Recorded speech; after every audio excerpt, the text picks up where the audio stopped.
Thank you! We just become best friends? Yup! George Mack has just boarded the plane.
Hey guys, how is everybody? How's everyone doing?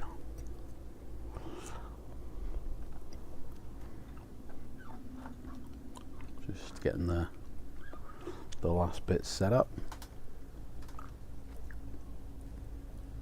For some reason, I apologise, but Stream Elements hasn't been recording the people who have subscribed to my channel.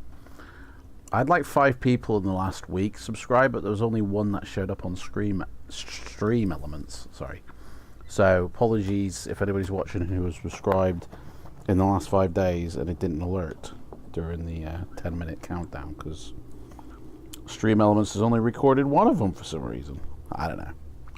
So, Jeff Witty Art, hello, welcome in. I think it's the first time you've watched, isn't it? Does anyone go to the UK Game Expo? I don't, but I would like to. Don't know where it is though, but I'm always up for it. There's a bunch of people trying to get me to go to a Fighting Fantasy Fest ever since like 2018 and have like a stand of my books and that, but I never get to go. I never get the chance. 'Cause it's down in London, so it's a bit of a trek, and it's a weekend thing. So anyway, let's do this, shall we? Hello everyone, welcome in for a Fighting Fantasy fun, festive weekend. Well, it's Sunday at least anyway, so welcome in on the Sunday. The UK Expo is this weekend. Mate, the weekend's almost over. It's Sunday. You mean the weekend coming up? Yeah? That's next weekend for me. But yeah, okay, I got it, yeah. So, hello, welcome in, guys. Siege of Sardath. Oh, look at that. That is just like the Count Dracula cover. Like, man, this is like going to have vampires in it, definitely. Cover illustration was done by Les Edwards, and it is a pretty good one, to be fair. It is a pretty good one. Rhymester, hey mate, how's it going? Oh, well, we've got another poem from the Rhymester. Or the Rhymester, sorry. I call him Rhymester. Beneath a moon of ghastly grin, where shadows coil and night begins, a hunter walks with steel in hand to cleanse the curse from the haunted land. Though through sleet and fog, through ghouling gate, he stalks the paths men dare not take. Yeah, that sounds like this book a bit, doesn't it? Who wrote this book anyway? Because it wasn't Steve Jackson and Ian Livingstone. Whenever it says presents or present, they haven't written it. It was written by Keith P. Phillips, and the internal illustrations were by Pete Knifton. Let's have a look at one of them, shall we? Yeah, it's alright. They're pretty good. They're decent. That'll do the job, Macca. Oh, hello. My book's gone. Hang on, what's going on with the dice here? My camera's camera's gone down. I got brewer's droop on the old camera for some reason. There we go. The camera's gone brewer's droop on me. I think the stiffness of it is going a bit there. Hopefully that will stay there now for the majority of the... It might start slowly drooping again. Either that or the blue tack is not holding it in place securely enough. So yeah. Yeah, we got another one. Let me turn down the dungeon a bit here. That's a bit loud, isn't it? There we go. So we got another book to do. Don't forget, August the 27th, Wednesday, we have Global Fighting Fantasy Day, or International Game Book Day, where from 9 AM UK time to 9 PM UK time, we're going to go through and talk about all these books. We're not going to play any of them, but we're going to go through, talk about them. We're going to paint the figures that are sitting on the shelf there, and I'll have a different camera setup for that, by the way. I'm working on a camera configuration, because I have got another 2 cameras somewhere, so there'll be multiple positioned cameras, so you can see me paint, so you can see, you know, my hand on the artwork zoomed in with the light that and the magnifier that I've got. And yeah, the beers will be flowing, and we'll just be chatting memories about fighting fantasy and doing paintings. And yeah, basically that's about it, really. And we all meet up for drinks at Adam's house that day. Mate, I'm in like a yeah. This whole building is like a shared thing, so I don't think they'd appreciate it. But I'm always up for meeting up, man. You know. So, I mean, happy to meet up in a park, you know, and get the beers flowing there and have a fighting fantasy forest off, you know. But yeah, this book, by the way, if you haven't already got this in your collection and you're interested in getting it on eBay, expect to be paying between £50 to £150. I went through the completed listings and somebody paid £145 for this book. I can't remember how much I paid. It was probably like 50, 60 quid. This is not a cheap book, by the way. Even though it says $3.99 when it first got published, probably in 1991 or 1992. But it's not a cheap book to buy. Yeah, 1992 first published. So we're in the expensive, rare range of fighting fantasy books. So no dark alleyways, though. Yeah. A daytime meetup. No dark alleyways. So yeah, you know, mark the calendar, guys. 9 a.m. to 9 p.m. No matter where you're living in the world, there's going to be the ability to join in, you know.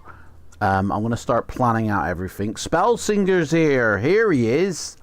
You're looking forward to the World Game Book Day. Mate, I can't wait. And everyone has to thank a woman named Fiona for making it possible. She agreed to take my shift that day. So I've still yet to tell her that there's about 5,000 potential people that are going to thank you. But yeah, everyone, like, she's a legend, you know. And everyone watching here is a legend, in all honesty. You're all legends. And yeah, we're gonna get cracking in a sec. And hopefully survive a little bit longer than half an hour. I think last time Moonrunner, we literally just within the first 20 minutes, I think, croaked it. But, you know, we have that rule with the dice where for the first 30 minutes, the 1166 doesn't apply. So, I mean, it's very rare that we actually do a battle in that time, to be honest. So, look at this dude's outfit. He's got a skeleton hand on his shirt, crawling down. It's like hand over his heart. I pledge allegiance to my vampires, to the United. You know what I mean? Oh, the cover is really nice. There is a bolt of lightning hitting the castle, and I thought it was a crease in the book. I thought, oh, my book's all creased here. And then I noticed, no, it's actually a white bolt of lightning. That'd be pretty cool if that was a blue lightning. But that is a really nice artwork. The dude is rocking a mullet as well. This dude, I don't know his name, but he's rocking a mullet. What is his name? It doesn't say on the back the main bad boy's name. It's going to be something like, I don't know, Count Dracula, Count Dooku, Count Duckula. Something like that. May her stamina never fail, yes. Yeah. Spellsinger's never read this one. Mate, Spellsinger, what are you going to do? Like, have you got this book in your collection? The later editions, up to like 69, does it go? What are you gonna do when you get to those in your videos, mate? You're gonna have to go out and buy them, aren't you, mate? They're not cheap. To be able to do a video on this, what's your plan, Count Blokula?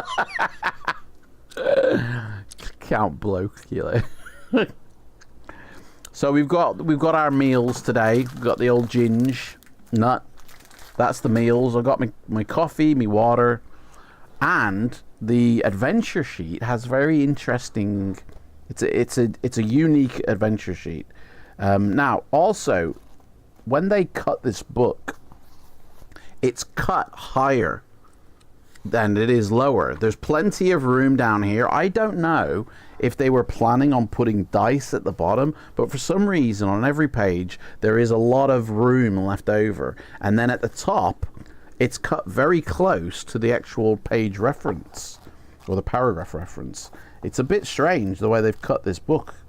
I don't know if this is a one-off or if this is affected by everybody's copy, or what the intention was with the space down below. But it does kind of look a little bit strange on a lot of pages. I feel like I'm holding the book upside down. I feel like it should be that way, to be honest. That makes more sense, doesn't it? You know? I don't know. The dude on the cover looks like Sam Neill. What? Sam Neill? How do you figure that, Spellsinger? If anything, it looks like John Carpenter with black hair. I don't think I mean, without his glasses, I don't think he looks like Sam Neill. Dude's rocking a mullet, though. He's got a mullet, man. You're going to have to purchase them. Oh, no, mate. Good luck. Good luck. I mean, there is one at the moment where people are bidding on it. And, you know, it's not a buy it now. And it's £25 currently at the bid. And there's only 2 days left on it. So if it sells for 30, you know, according to the others, that's pretty cheap. Still very expensive for these books, 20 quid. But the look at the adventure sheet. It's a unique one. It's got the days of the week on there. So I think we have to track, you know, is it Storm's Day, Moon's Day, Fire Day, Earth Day, Winds Day, Sea Day, or High Day? I like the fact, you know, because that was all described in that Titan book that came out. You know, all the months and the weeks, days of the week were all sort of measured out. So the fact that they're using that system is pretty cool. You know, kudos to Philip on that one. Or Keith, rather, not Philip. Keith. It's Keith Phillips. So yeah, this is number 49 in the series. So, what artwork are you doing, Jeff? You did mention you were drawing something, but what exactly are you drawing? Is this, do you do artwork for books or just for fun? Or, you know, whore yourself out now in chat. Tell us what you're doing and drop a link if you want to anything, you know, for Dungeon Crawl Classics. I've never heard of that. What is that? Let's have a look at this. Search Google. Dungeon Crawl Classics, the making of the original D&D. Ooh. Yeah, this looks interesting. RPG, Goodman Games. Am I on the right track here? Glory and Gold won by Sorcery and Sword. You're no hero. Whoa, what a way to start out. You're no hero. You're an adventurer. Yeah. Oh, so this is like Dungeons and Dragons. This is like Fighting Fantasy in America, isn't it? They have their own range of books. But are these like the style books, or are these Dungeons and Dragons like campaigns? You know? Fantastic game, yeah? I'll have to look into it.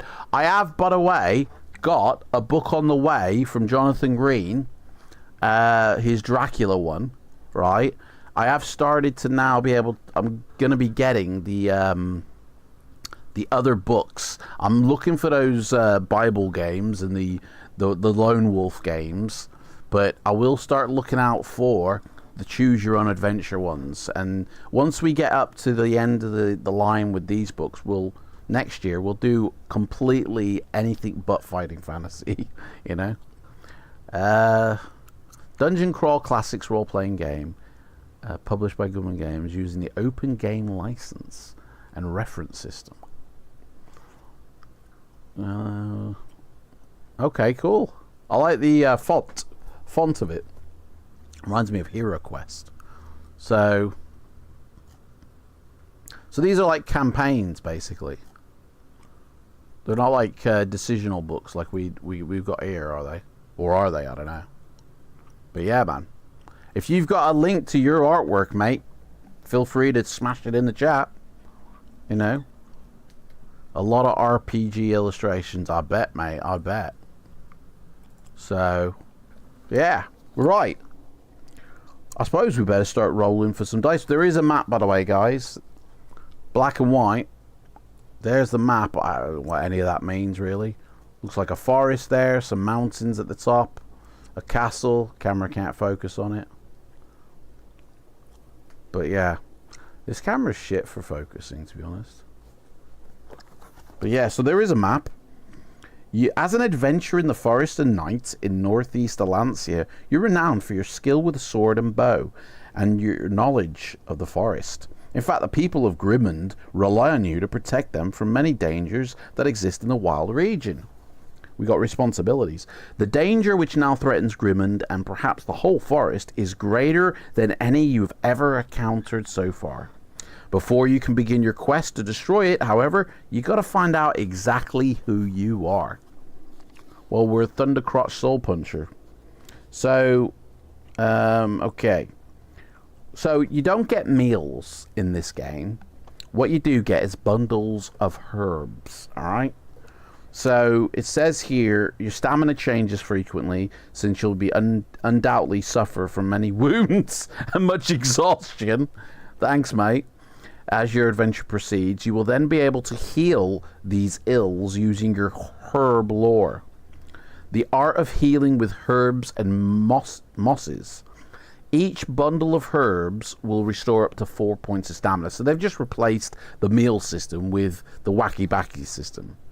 So how many do we get? However, there is another way. You can get potions. There might be potions in this, by the way. It doesn't tell us how many we start with, to be fair. So that's that.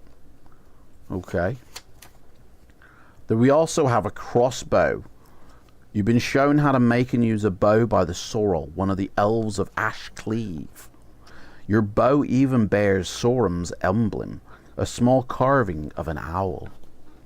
You will be informed whenever there is an opportunity for you to use your bow. You will also be told how many arrows you may fire before something occurs to stop you. This will usually be the onset of then the hand-to-hand combat, which a bow is useless for. But if you're using a bow for ranged combat, roll 2 dice, compare the total with your current skill score. If the total is less or equal to your skill, you have hit your opponent, and then automatically deduct 2 points of damage from them. If it goes over, you've missed and nothing happens. You've lost your bow, your arrow rather. And then yeah. But if you're in hand-to-hand combat, you can't use the bow. So we can fire our bow on ranged items, I guess, and then we have to roll against our skill to find out, and then it's hand-to-hand after that. So that's pretty cool. Equipment. In the forest, you're able to find herbs and other things you may need, so generally travel light. You wear a suit of light and supple leather armor that Sorrel gave you, and carry the bow he helped you make. Slung over your shoulder, you have a quiver, which at present contains the greatest number of arrows it can ever hold, which is 6. So we have 6 arrows in our backpack. Your sword is a fine weapon, forged by the dwarven smiths in Sardath. Should you ever lose it, you fight with a skill of -2.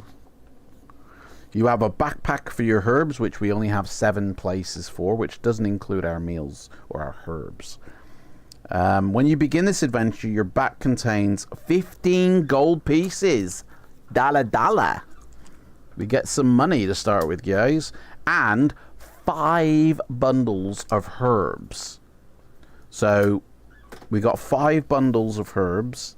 So every time you want us to smoke a joint, you got to type the word herb in the chat in capital letters, and that signifies, you know, having a meal, effectively. 4 points of stamina refreshed, and I'll have a biscuit. You're just thinking of getting the Lone Wolf series. Yes, I want to get those as well, yeah. Oh, it's an adventure module. Right, okay. So it's almost like a course you're doing, is that it? We have herb sandwiches, basically, yeah. Yeah, exactly. As well as being an adventurer, you're also a member of the Grimond Council. Dudes, I think we're an official. Shit. I think we're an official, man. Probably your most important possession is your council signet ring, which gives you the rights, privileges, and responsibilities of a councillor. We've got like the ring of power. Gets us into the club. We get discount pizza. No. Yeah, exactly. Eat some Cheetos and stuff. Hey, I wish I had Cheetos here. We don't have them. Well, we do have them in the country, but I don't have any here. But I went out and got biscuits specifically for this. On it is your seal, made with such magic that it is almost impossible to copy. But it doesn't say that we have magic, like we have the ability for magic, but our ring is magical.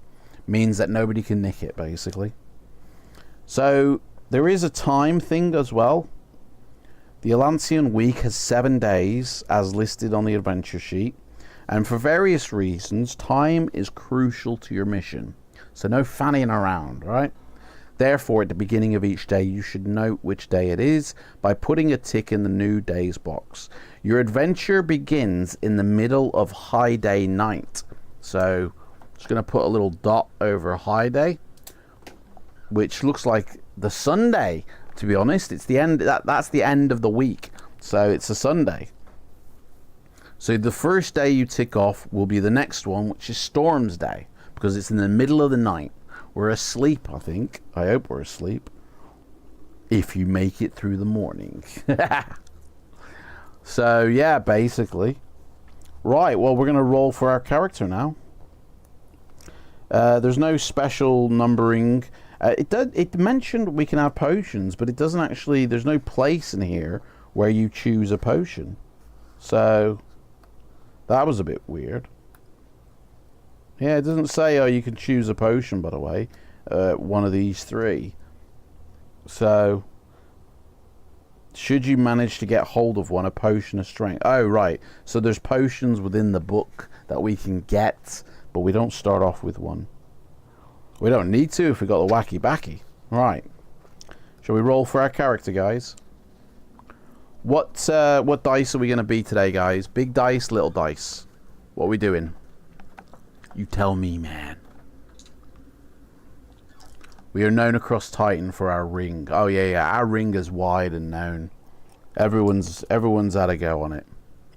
Well, no, they haven't, because it's got magic powers. Which dice do you want to be? Casino dice or bone dice? Jeff says the big bad boys dice. We're putting our big dice pants on today, guys. Right, I'm going to do my stamina first. Okay, stamina is being rolled right now. Big dice show up better on YouTube. That's why you want it. Okay, that's our stamina, boys. 4. We have a stamina of 16, guys. We're gonna need all the wacky backy we can get.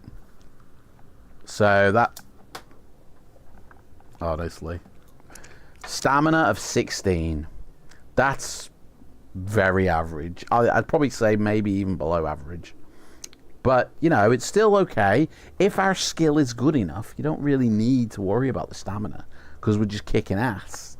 Or are we? Let's find out. Here is our skill score. 2. That's a 2, by the way. So we've got a skill of 8, which is major average. Skill of 8, stamina of 16. It is what it is until it ain't. Okay, so now we've got our luck. We don't need 2 dice, it's just the 1 dice. Roll 1. Here we go. Don't roll a 1. Fucking roll the 1. We got a luck of 7. Dudes, just remember, it's not always in the dice rolls. It's not always in the stats, yeah? You can get through a book on the shittest stats. And let's hope today is that day where we find that out. So that's skill of 8, stamina of 16, and a luck of 7. I don't know. You must be high to the adventure. You must be high to adventure with those stats. Mate, I've had too much herbs this morning, alright? Oh my gosh, we're gonna do this. I mean, we could do it. We still could do it. Let me get rid of my gum, because I'm sure the last thing you want to hear is me choking on my gum. There we go. Well, you know what to do, guys, to begin the adventure, innit?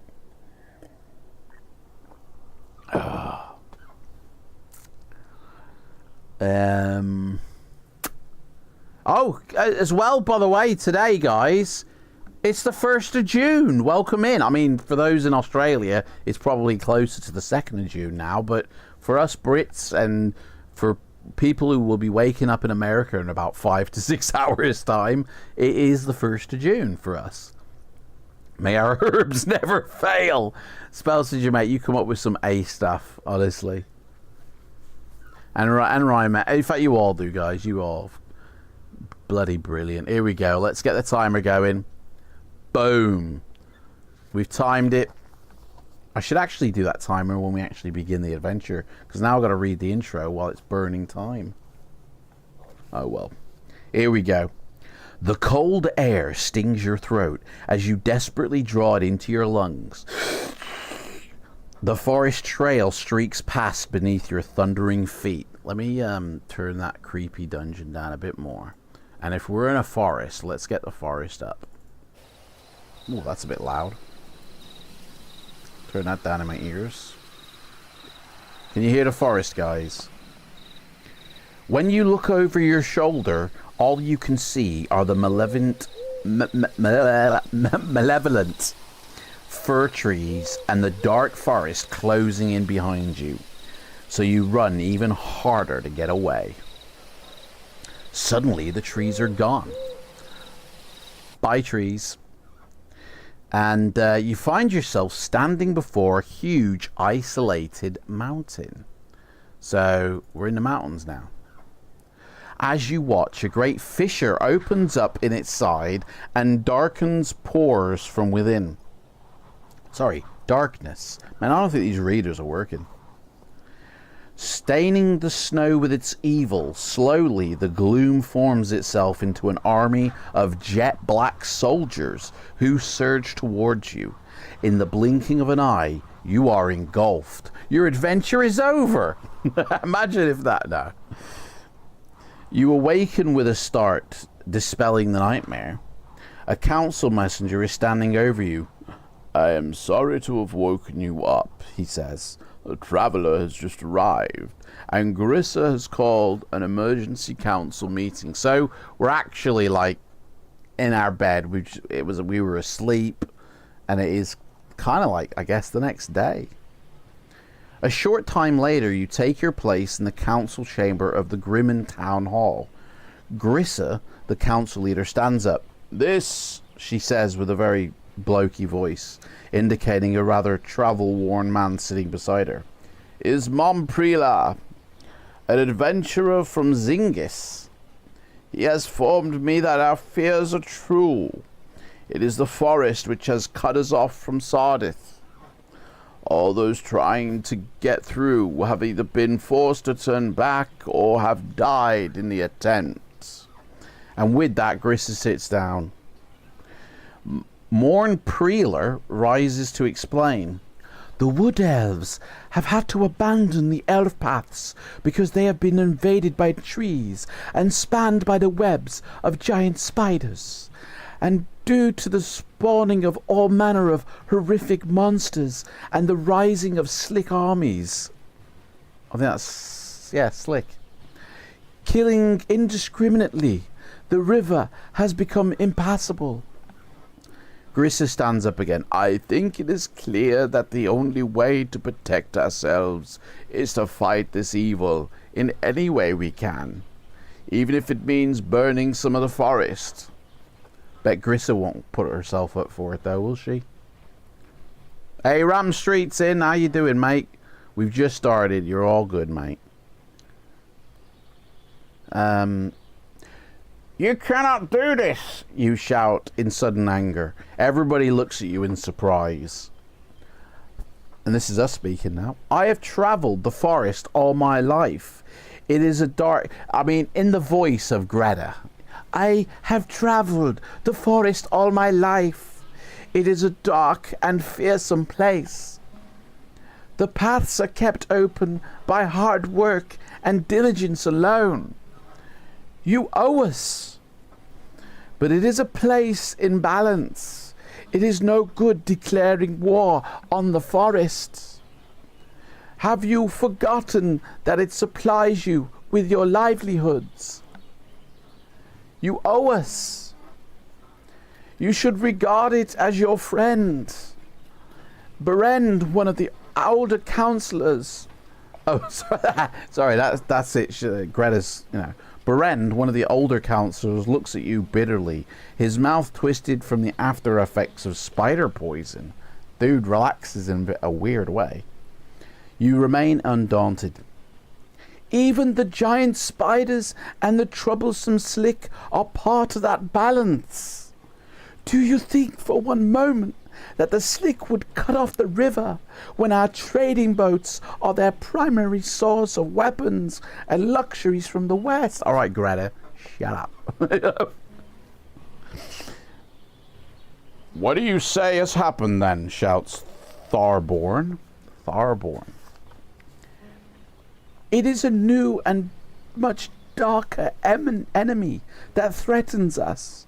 I am not yet sure what it is, but I do know that it is neither the forest nor any of its inhabitants. We have lived in the forest for centuries and have ourselves become part of the balance. The wood elves and people like Colrin and myself have made sure of that. You pause. No, something alien to this part of Alancia is doing this. I think you're deluding yourself with these ideas of a dark enemy, says Grissa. We all know how much you love the forest, Greta. Perhaps this love is clouding your judgment. If you had heard Mom's story, you would understand. If I may, says Morn Peeler to Grissa, I think it would be fruitful for me to tell my story to the Honourable Councillor. As a fellow adventurer, I believe he will understand that what I have seen.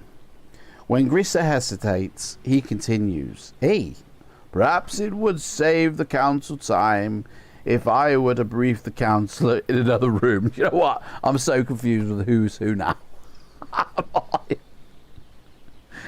You love Greta's Forest. I just got that. Sorry, mate.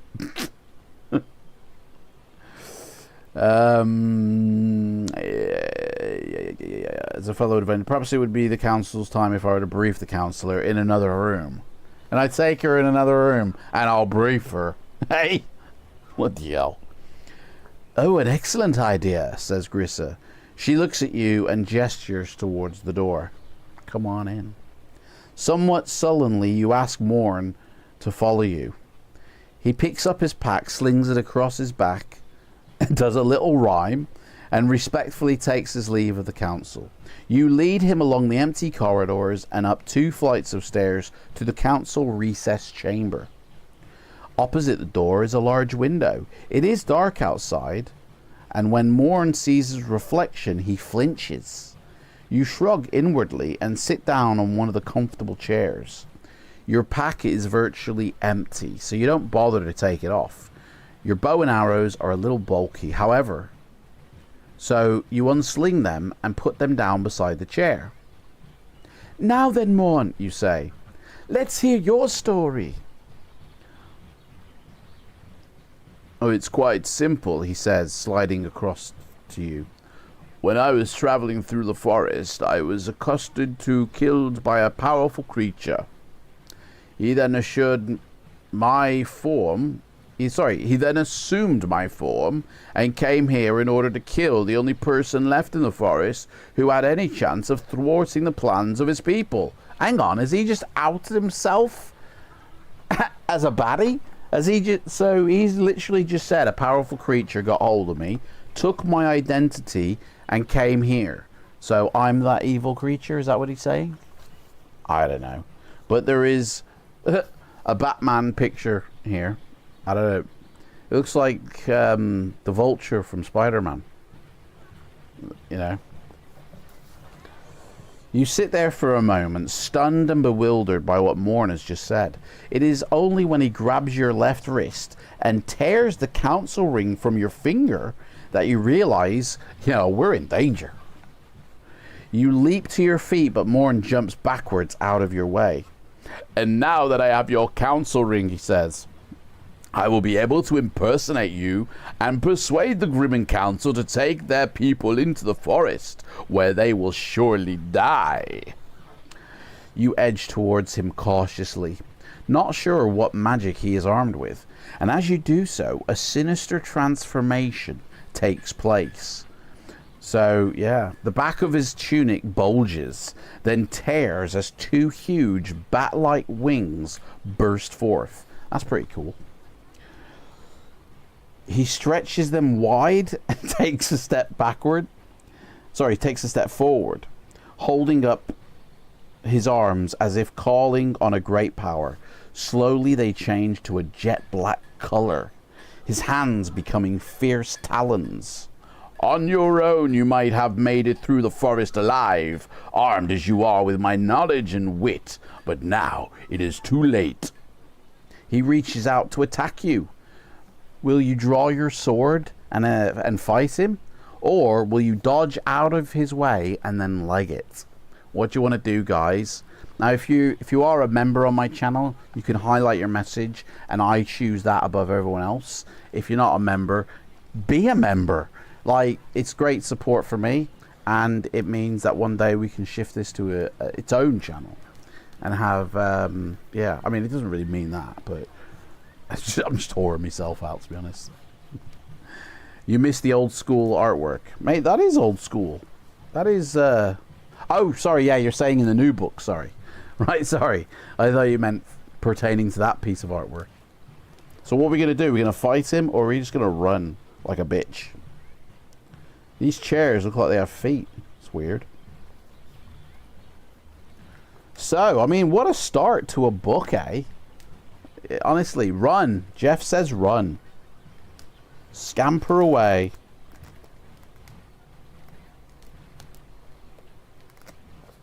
Scamper away.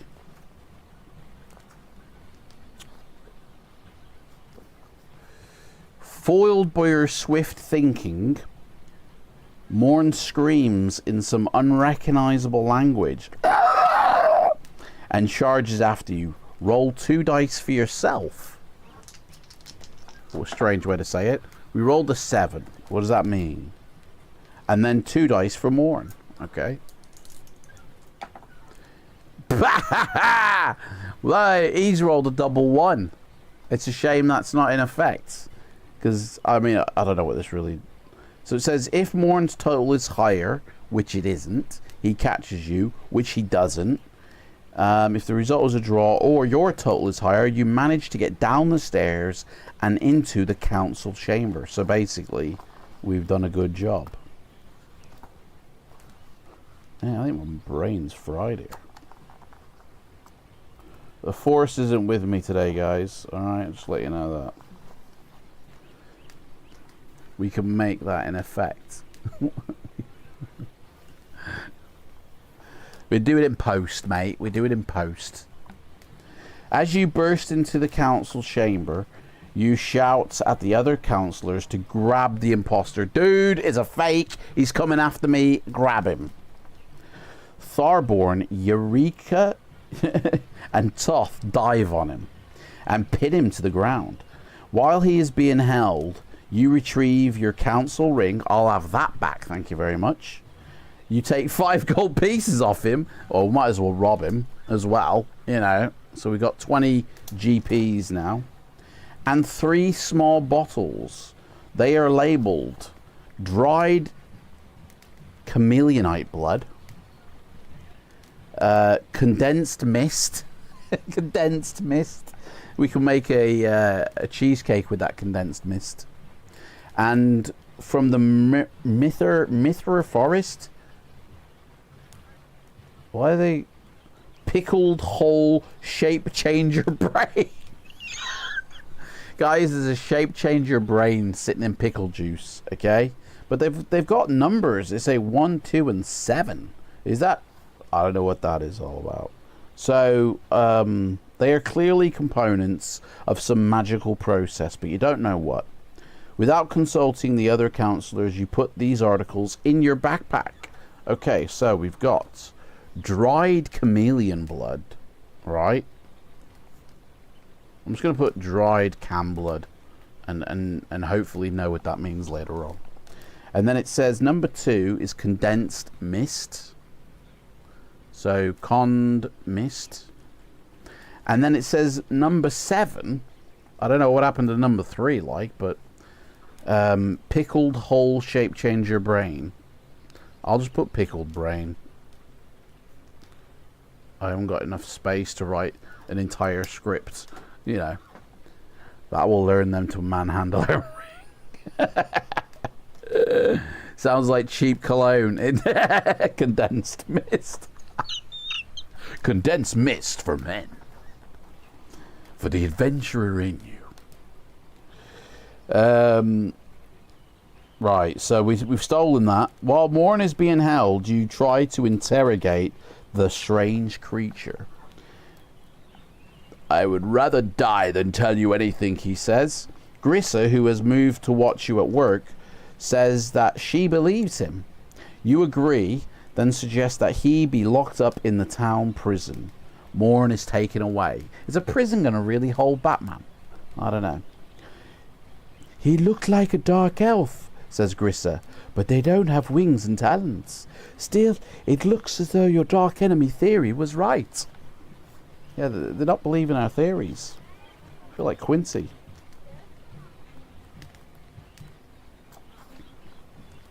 Grissa reconvenes the council to discuss what you are going to do. The councillors listen in respectful silence while you tell them about the imposter. Now you have no choice but to believe in my dark enemy.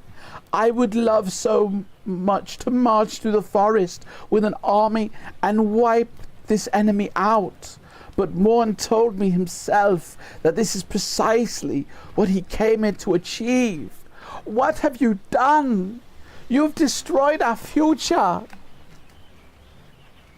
The forest is now so contaminated with evil that we would never make it through. Guys, this book, this writer created Greta before Greta was even born.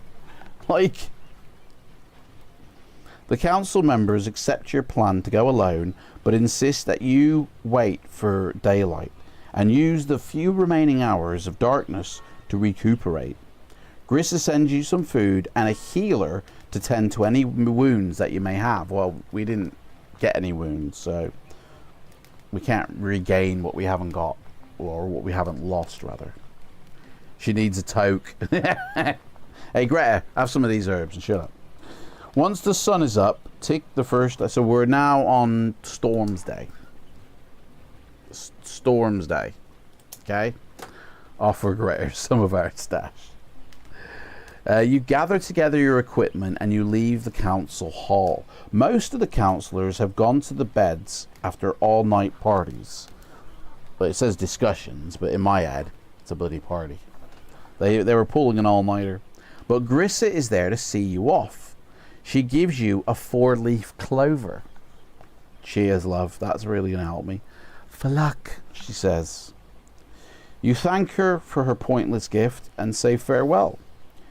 If you visit the town, so we can go to see the town astrologer, Mystic Meg, if you want, before leaving Grimond. Or it says otherwise, and then it doesn't actually say what otherwise means. So we can go see the town astrologer or do something else, but we don't know what else is. So what do you want to do? Give Greta back a sticky butt. Go see Mystic Meg. Okay, we're going to go see Derek Akora. Let's go. Tell us... Oh, who is that? Oh, do you know what? I came across somebody on YouTube the other day.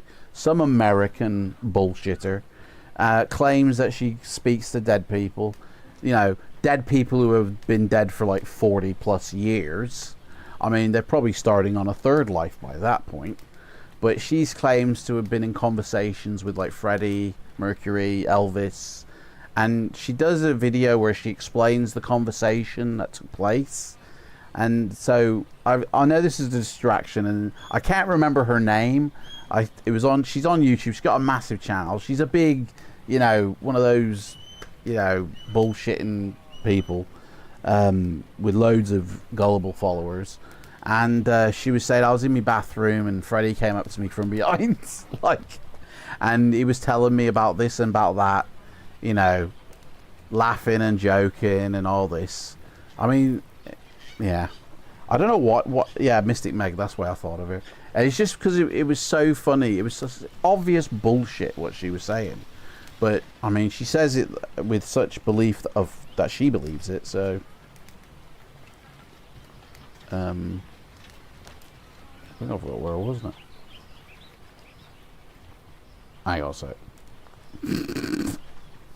Let me just confirm where we are. Yeah, that's right. Okay. Freddy from behind certainly sounds like him. Ah, speaking of Freddy and bullshit, so some woman has come out of not of the closet, but some woman has come out claiming to be Freddie Mercury's daughter. She was born in 1976. Now, being a Queen fan, I don't know if I've got it to hand. I've got a book somewhere which tracks in every year that Queen were active where they were in the world on tour. Every single day. And she lives in Europe somewhere. She got together with a writer, a news journalist writer, who also wrote a book about Freddie, claiming to be his best chum, but I don't think she really was. I think she's just kind of cashing in. So she's teamed up with this other journalist woman, and she's like, after all these years, like, he knew about me. And he sent me loads of gifts. He even wrote a journal over the years, since 1976 up to the day he died. And, oh, Michael Jackson's son. What? Hang on. Sorry, mate. You're not Paris. What's the other lad's name? Michael Jackson does have a son, to be honest. And, yeah, so she claims to have this diary written by Freddie about how he felt about having a daughter. Born in 1976, who was one of his best friends, like, you know, his friend, evidently he did her, like, and then the daughter came out. And honestly, mate, no making a pillow. That's not his neck blanket. What?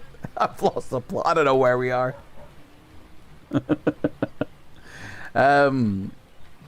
Yeah, so she claims to be Freddie's. Now, this is the funny bit. She says all of Freddie's inner circle friends, Queen members, his family, and his closest friends all know about this, and says, like, it's been kept secret. I've actually got Freddie's will, by the way. In fact, hang on a sec. Major detour here today, guys. Where's he gone? Somebody's stolen it. Hang on, I'll be right back.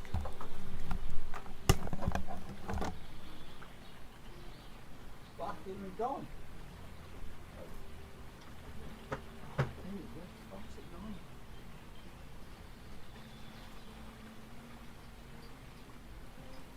Something's robbed me.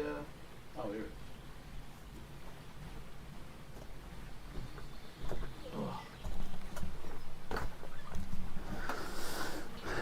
I don't call bullshit on this. So this, for anybody who hasn't seen this came out in 2000. It's a massive box of Freddy, basically. It's where I hold all the Freddy shit, right? All the Freddy secrets of the world are in here, okay?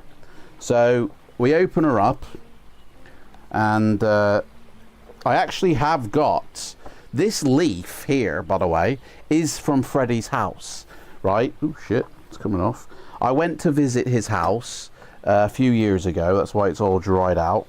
And he has a tree, like a blossom tree, overhanging his wall.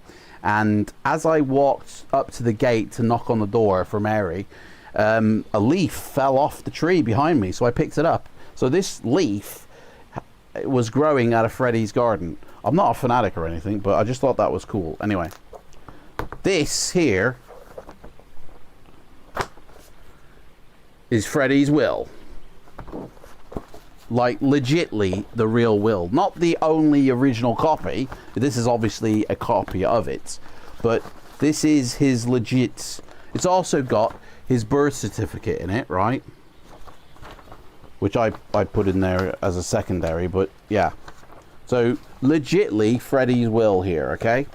She's not mentioned in this, but like all the people, you know, are in here are like his sister Mary, his mom, his dad, his boyfriend at the time, his cook, all signed and legit there by the people of the estate and everything, right? She ain't mentioned in this one bit. Now, she gets around that by saying she was purposely not put in the will to be kept a secret. So everything could be kept a secret, right? But provisions were made from her. Now, the thing is, she said she's willing to do a DNA test to prove this, right? And so she has now done the DNA test, evidently. Like, I got an issue with that. For one, where do they get Freddie's DNA from? There's no vault somewhere containing his blood or semen, right? It sounds like you broke in.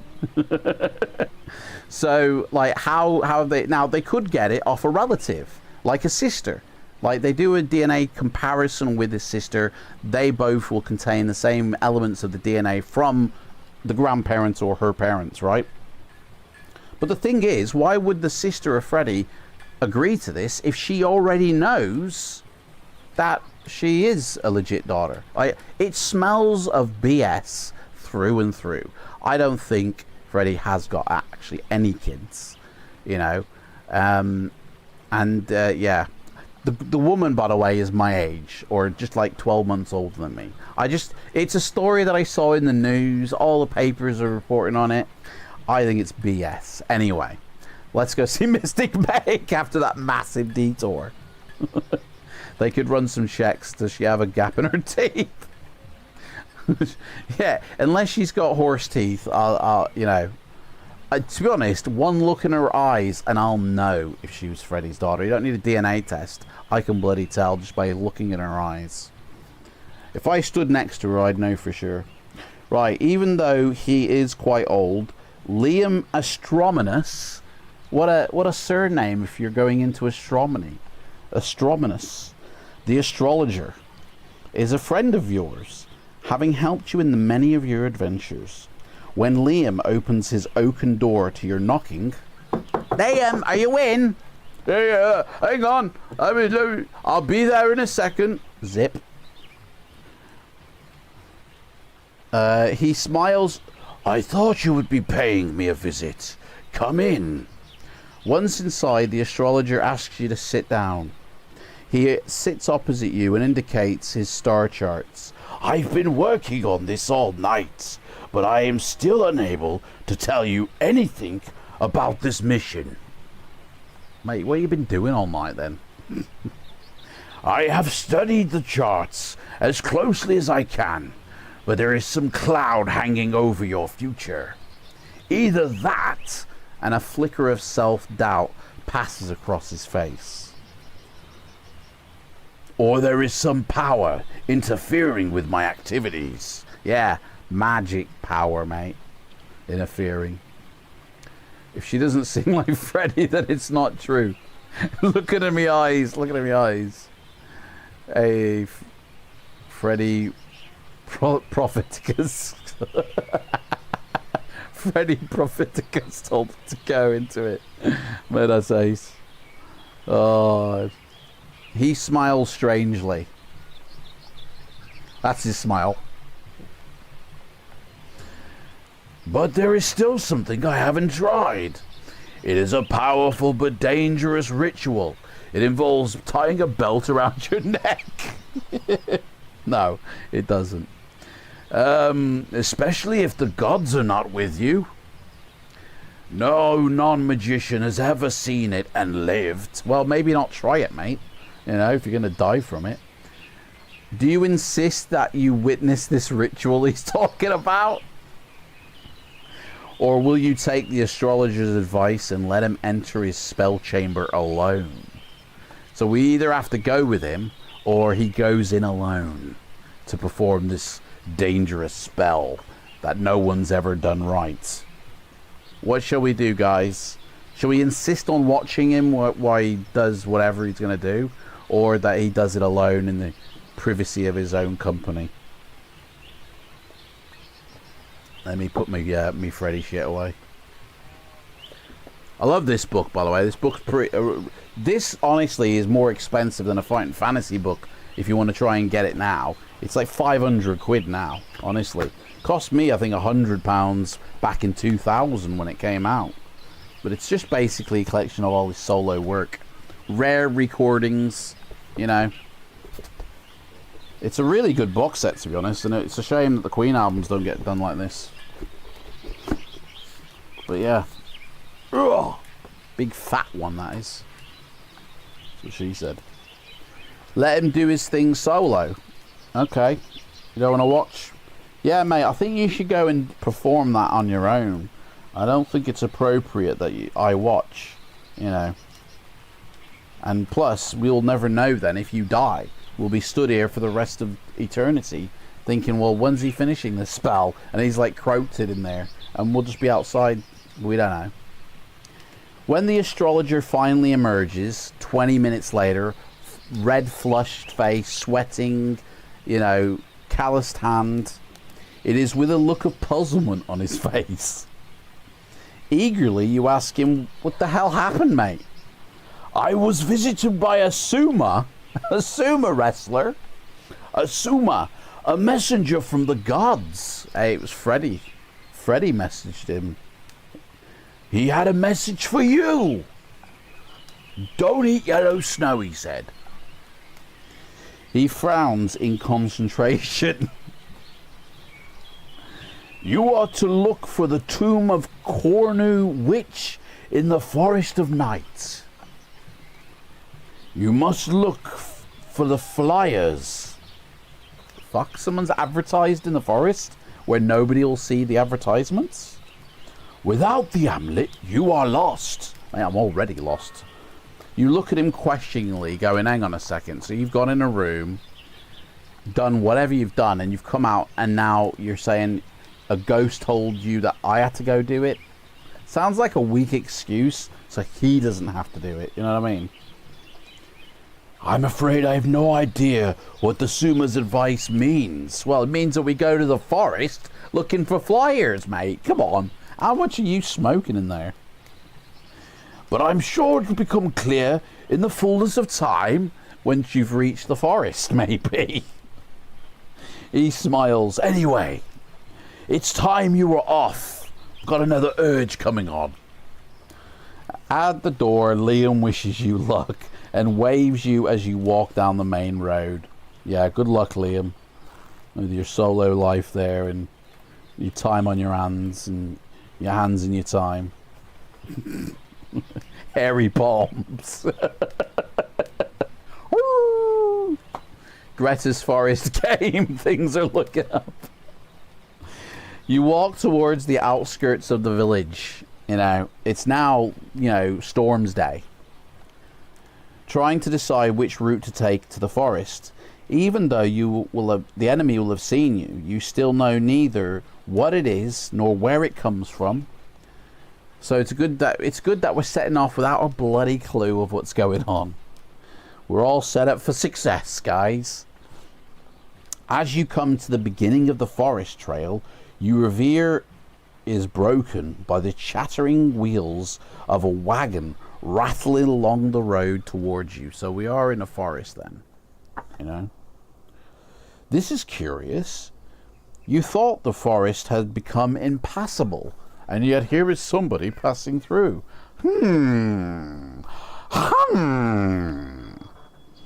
As he approaches, the driver of the wagon shouts to you, "Morning, traveller. Are you interested in buying any of my potions of magical cures? If you are suspicious of the trader, it might be wise to surprise attack him." Someone has come up to us going, "Do you want to buy a lucky gem?" And we can either attack him, it's like, or we can just go buy something from him. Honestly, well, that's a bit extreme, isn't it? Otherwise, you must make a reply. Will you say that you're not interested in buying his shit, or will you ask him what he's got and how much it costs? You got any good stuff, mate? You got any of that good stuff, yeah? Give us some spice, mate. Come on. Right, what do we want to do? Do we want to attack him, buy some spice off him, or say that we're not interested in buying, you know, water, basically? Have it thee. No, let's ask what he has for sale. Right.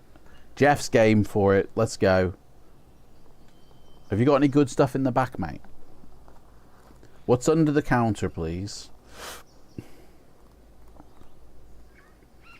You're going to have to deliver this in the boot of your car, mate. I have a great range of potions, he tells you. Excuse me, hang on. Hiccups.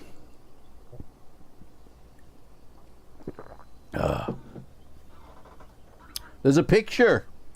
Oh my god, man. It's that dude. Don't worry. Be happy. What's his name? That's the guy. Don't worry. Be happy. Or Bernard from Westworld, sorry. Oh man, I got mad hiccups here. Hang on. I need to get rid of them.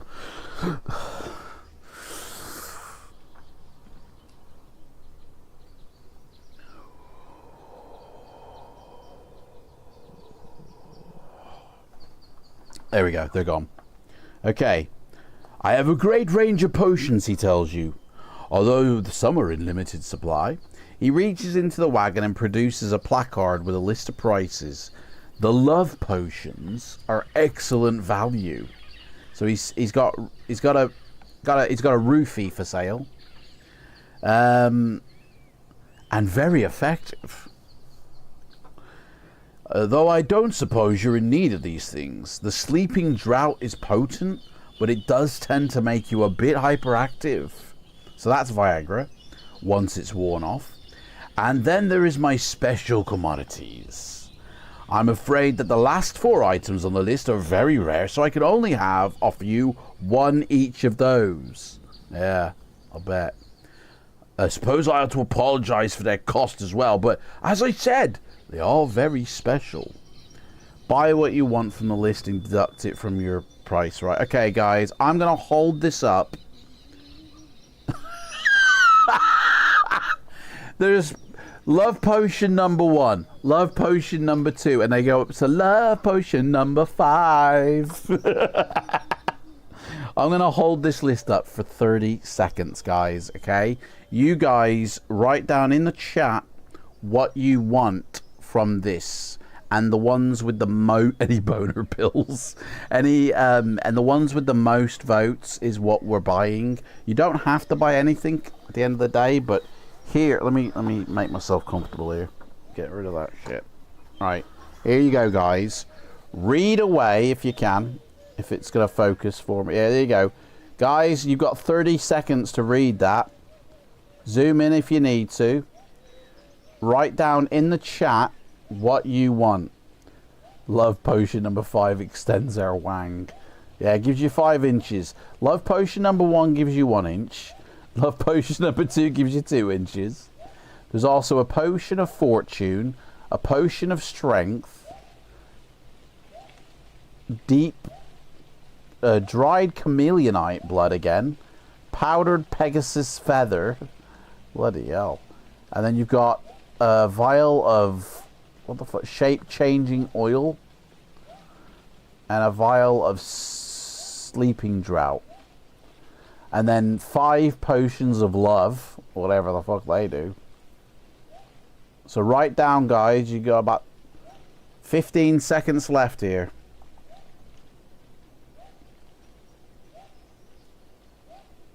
Don't be shy, guys. You need to, you know.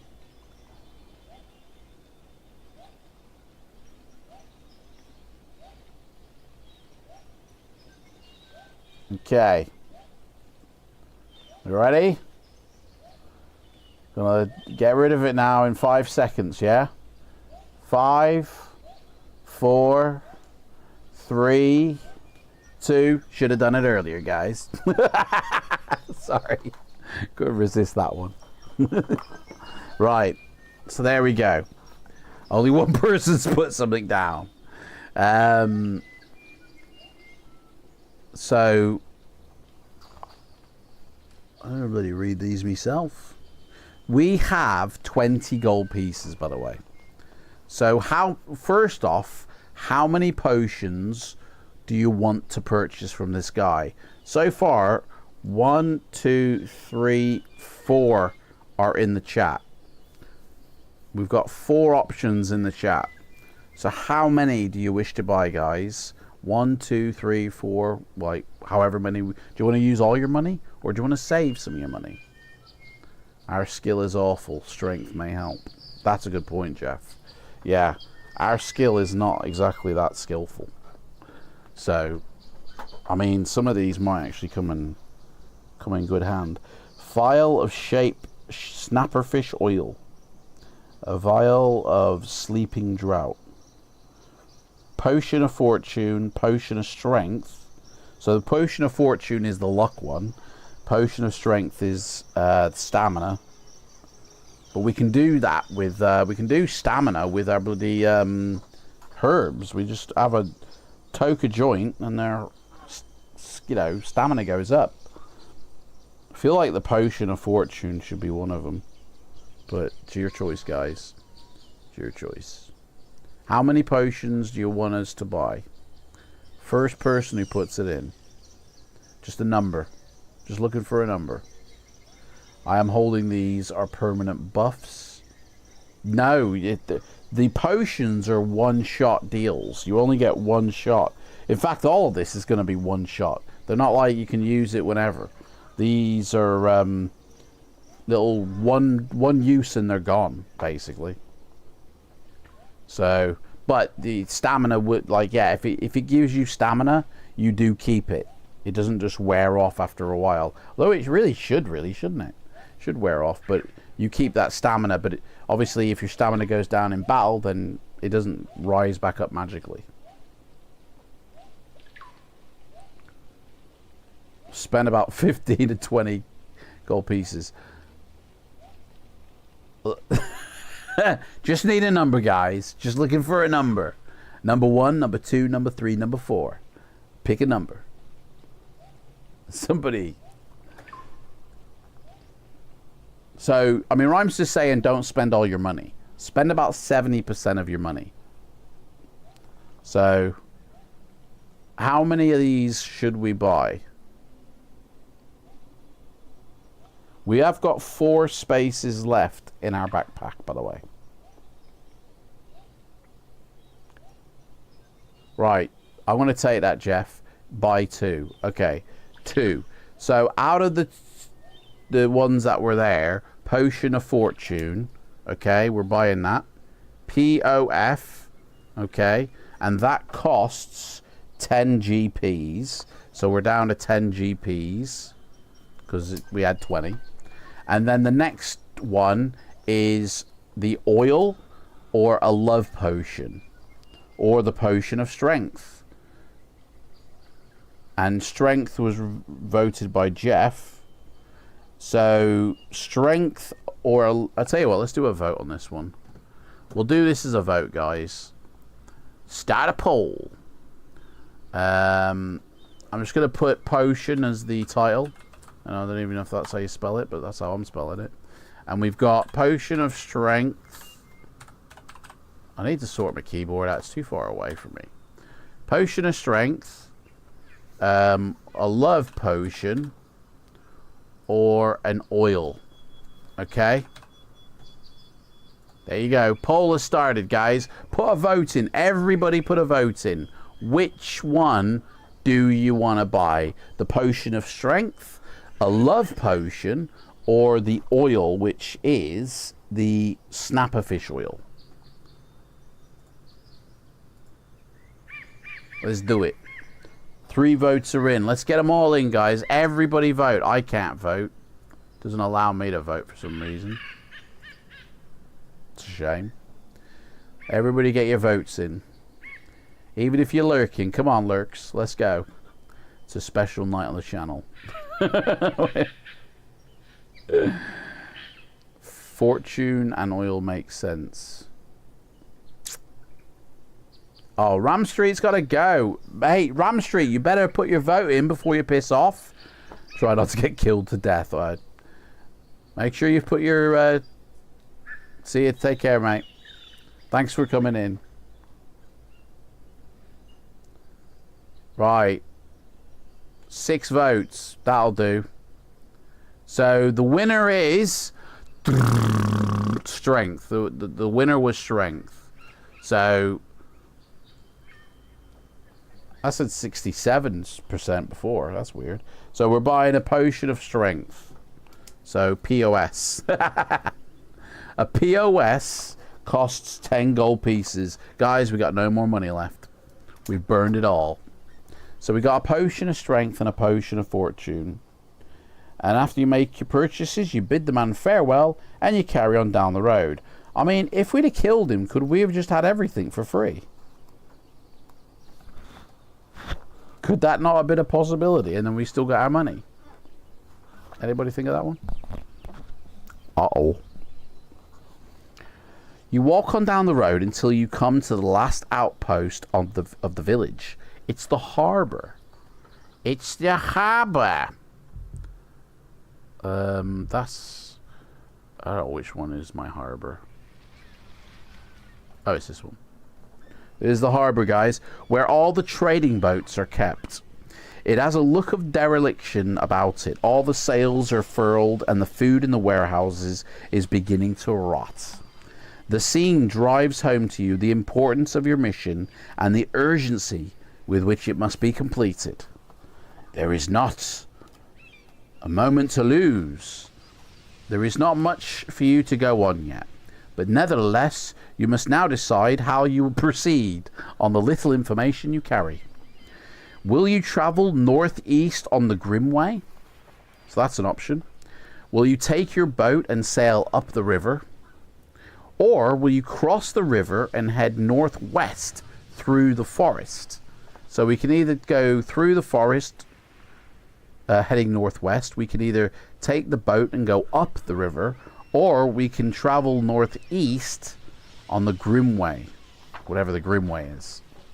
Today. Let's hope we don't catch up with a gorgeous woman with no love potion. We'd have to rely on our standard lovemaking sesh. Oh, Ram Street voted for strength before he left. Oh, brilliant. So what are we going to do, guys? Which way do you want to go? Grimway, up the river, or through the forest? Yeah? Northeast, Spellsinger says. Northeast takes us on the Grimway. Does anybody know what a Grimway is? I don't. Grimway. I hope it's not grim. As you stride out, the first few miles are bright and pleasant. On the open sea, guys. We're on the open... Well, we're not on the open sea. We're on the Grimway. They're bright and pleasant, and the air is clean and crisp. The forest on the opposite side of the river looks as dark as ever, but the farmland on this side is open and airy. As your journey progresses, so it's basically like a canal, I think. The tall pines encroach on the track. You, of course, don't fear the forest's shadowy atmosphere, but there do seem to be more eyes peering at you from the dark spaces between the trees than you remember. And the background noise of unknown creatures is getting closer. You suppress your misgivings and press on. Towards midday, you arrive at the point where the track crosses the river.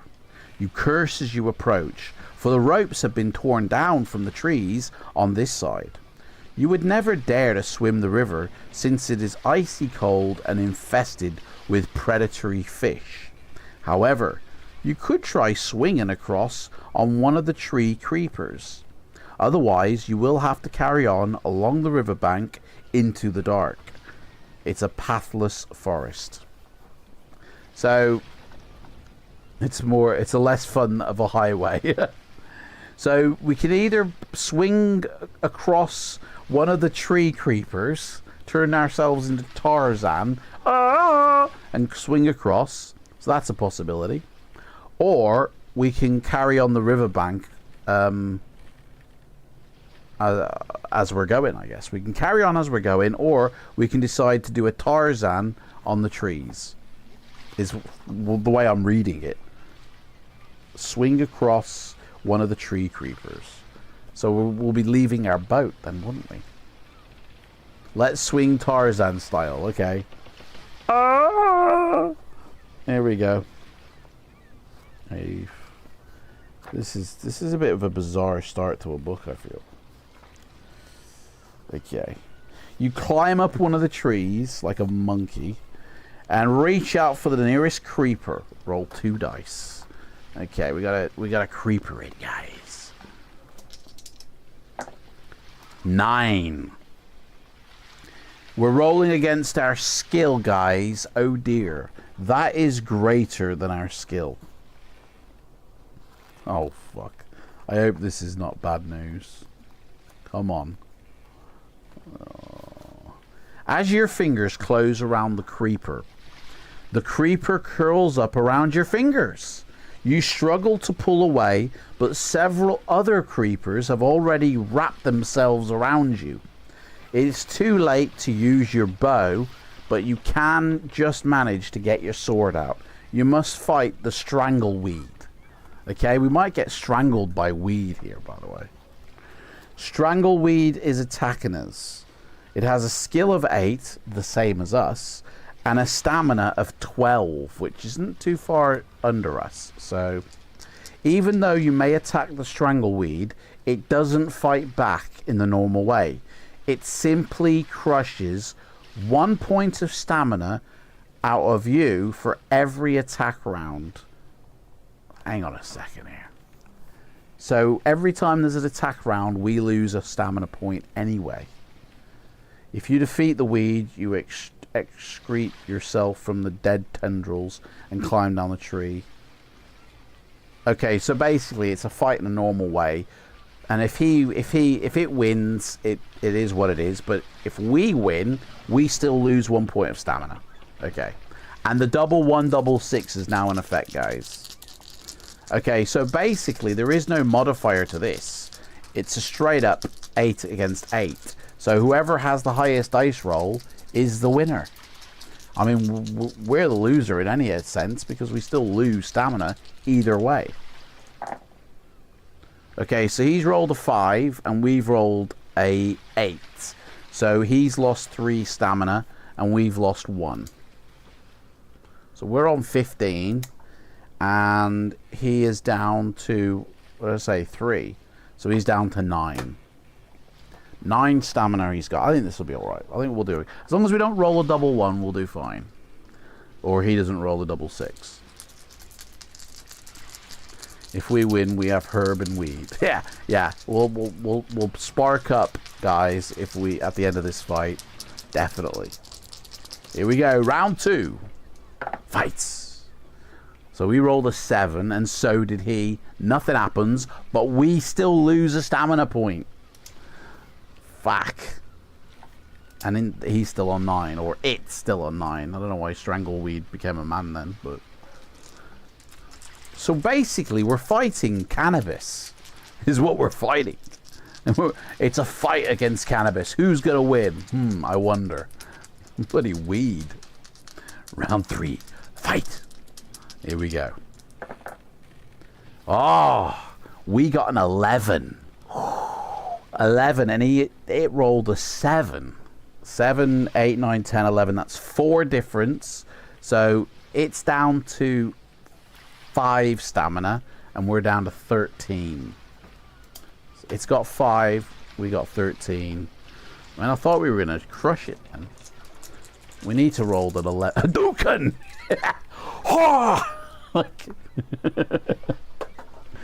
we need a bit of, Dalsim here to stretch it out, you know?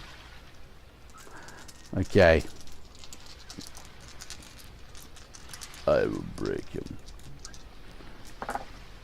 Oh, we rolled a 5 and it's rolled a 10. So we've lost 5 plus the 1 because we lose 1 anyway. Yeah. 10 and 5. We've lost 6 points of stamina in total. Guys, we're on 7 points of stamina. Dudes, this ain't looking good, actually. He's on 5, we're on 7. We still actually have the upper hand, guys. We still have the upper hand. Yoga fire. Tiger uppercut. We're going to have to do the Mike Tyson punch out on Glass Joe. You know? On, whatever. I can't remember that dude's name. What was it? Glass Jaw Joe or something. On the Nintendo Mike Tyson's punch out. Okay, here we go. Another round. Right, so we rolled a 9, he's rolled a 7, that's 2. So he's down to 3 stamina and we're down to 6. We still got the upper hand, guys. Oh my god, we're gonna have a giant sesh after this, guys. We're gonna have a bacon, I'm telling you. Glass Joe, that was it, yeah. We're gonna have to truly get baked after this to get our stamina back up. So he's on 3, we're on 6. Come on, guys, think good thoughts. Right, that's a 3. It's a little bit. So we've rolled a 6. You can't really see that one there. We've rolled a 6 and it's rolled an 8. Shit. So we've lost 2 plus the 1, we've lost 3. We're down to 3 stamina. Guys, it's getting real now. It's 3. So basically, the Strangleweed and us are on an even keel because it's also got 3 stamina. Okay? And we've got 3 stamina. How have we... Honestly, this thing is dragging us down. Roll those dice like a boss. Mate, I don't know any other way you can do it. Like, spin it and flick it, maybe? Here we go. Flick it. Fucking hell. 5 and a 3. So he's down to 1 stamina point and we're down to 2. Guys. Is that for real? We've rolled a 5. He's rolled a 3. That's a difference of 2.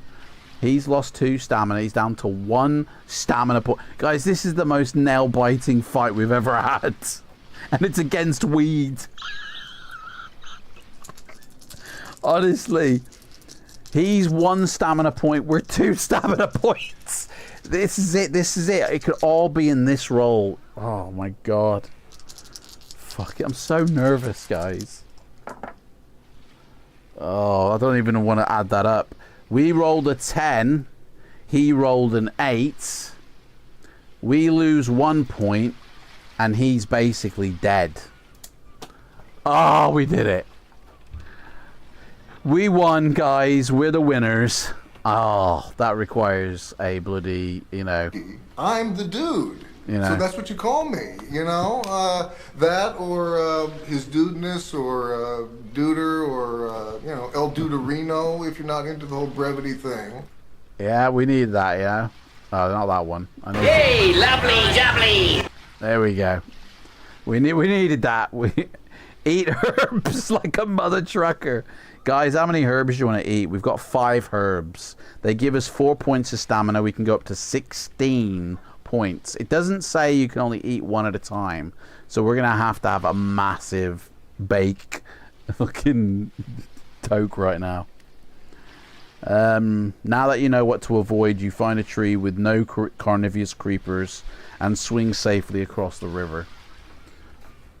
Oh, hang on. We're on a tree. Yeah, so now we're at the other end of the river, whatever. Long enough for me to piss. Right. So, how many do you want, guys? We've got 5 bundles of herbs. How many do you want to light up, guys? I need a number. Do you want to try and just like 4, 8, 12, 16. We can only really have 3, up to 3, because that 4th one puts us over our stamina and would be kind of a waste. So up to 3, all right? Roll it good, lick it and smoke it. 3. We want to use 3 of them, yeah?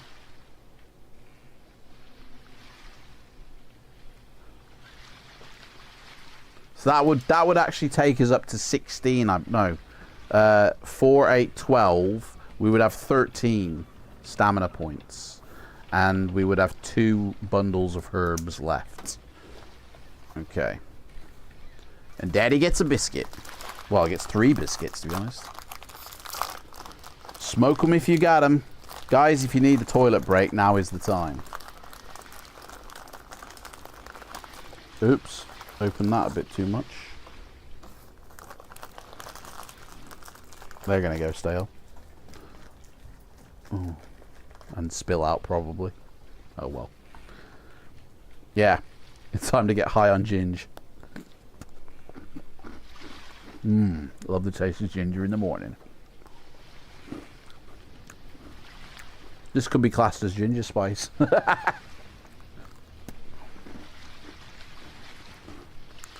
Yeah. I think we're doing extremely well so far.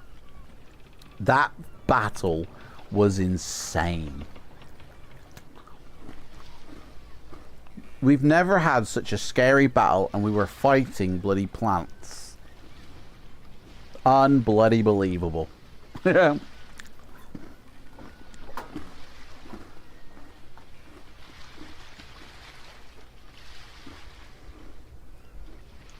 The Siege of Sardath. Sardath, more like. Hang on, we're in the forest, actually.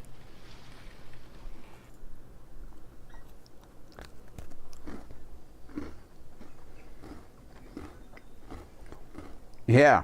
Titan history, man. They're going to write books about that battle. Honestly, I'm just glad we got it all on video here. Yeah. You want to see the most insane battle?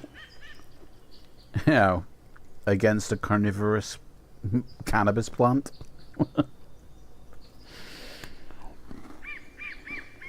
Where it nearly destroyed us, you know? Unbelievable that was, man.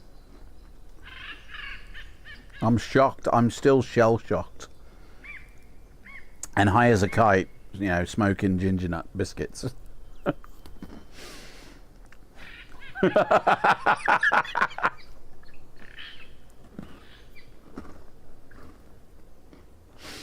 They will write books about it called The Siege of Sardath.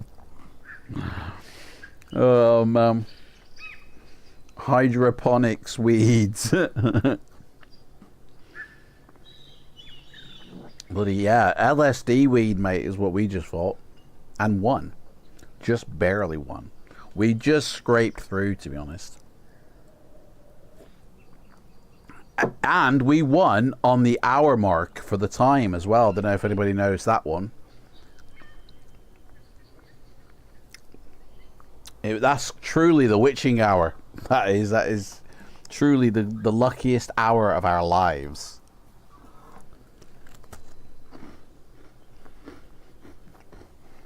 I'm just glad we didn't roll a double 1, because that's what usually does it for us. And now that I've said that, I feel like I've jinxed it. You know, Jeff's back he's got wet hands. We know what you've been doing, Jeff. I had to grab some of me peanuts. Do you know what? There is a sound cue I've heard, and it's hilariously funny. I'm going to have to find it.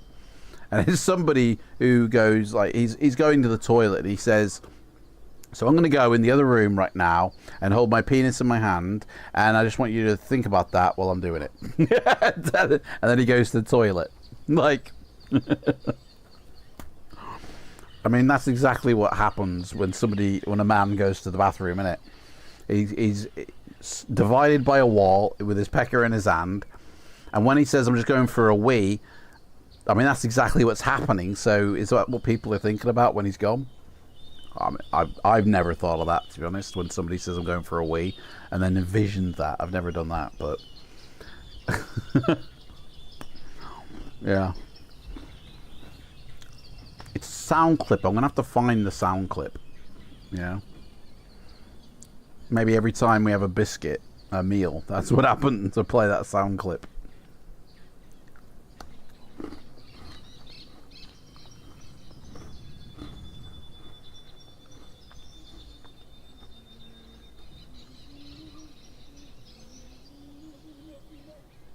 Some minstrel playing in the forest there. Can you hear that?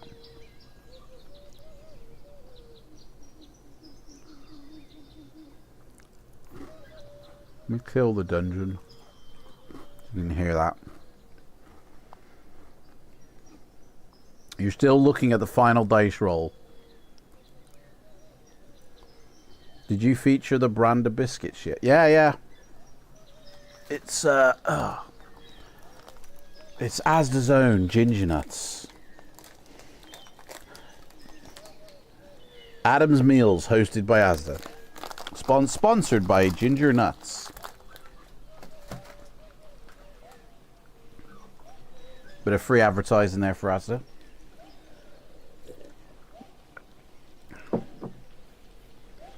You know what they say about more than 3 shakes? I thought that said snakes at first, and I'm like, what do they say about 3 snakes? I think I'm missing out on something there. But yeah. And to be honest, I don't... Right. Let me know if you've done this, by the way, guys, because I'm sure women have. I am now in the habit, and I don't know why, because it's not laziness, because I can easily do it standing up, but I have gotten in the habit now of sitting down to go for just a wee willy winkle tinkle, right? Instead of standing up and looking at the hole in the ground, right? I sit on the potty, right? And obviously, you know, when you're sitting down, just having a wee, there's nothing else going on, it's just having a wee, it means I can go on my phone, to be honest, you know, and watch videos and shit, which you can't really do standing up with in one hand your phone, in the other hand, you know what I mean?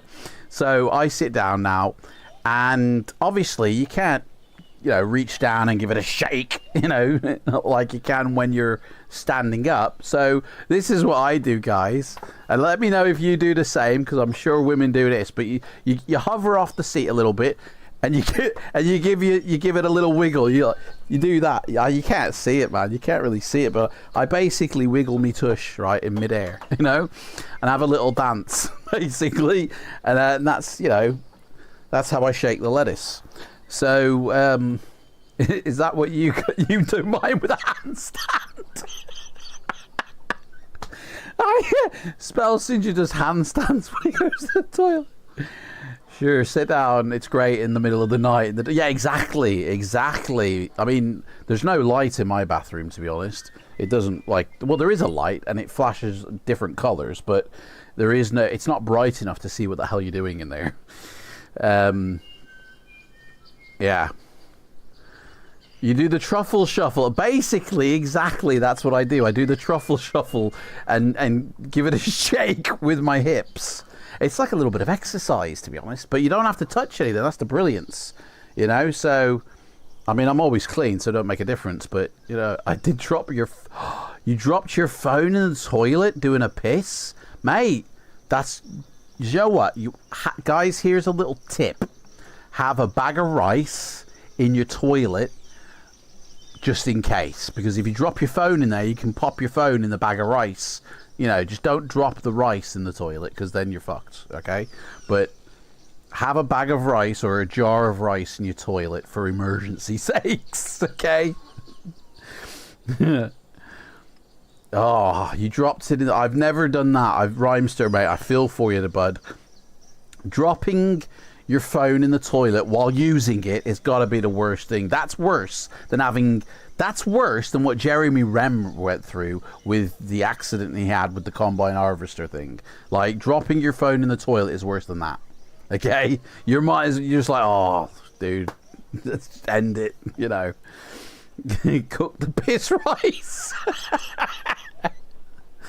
Oh, the rice trick works. Yes, it does. Honestly, it really, because it dries out all the within the inside that you can't really get to.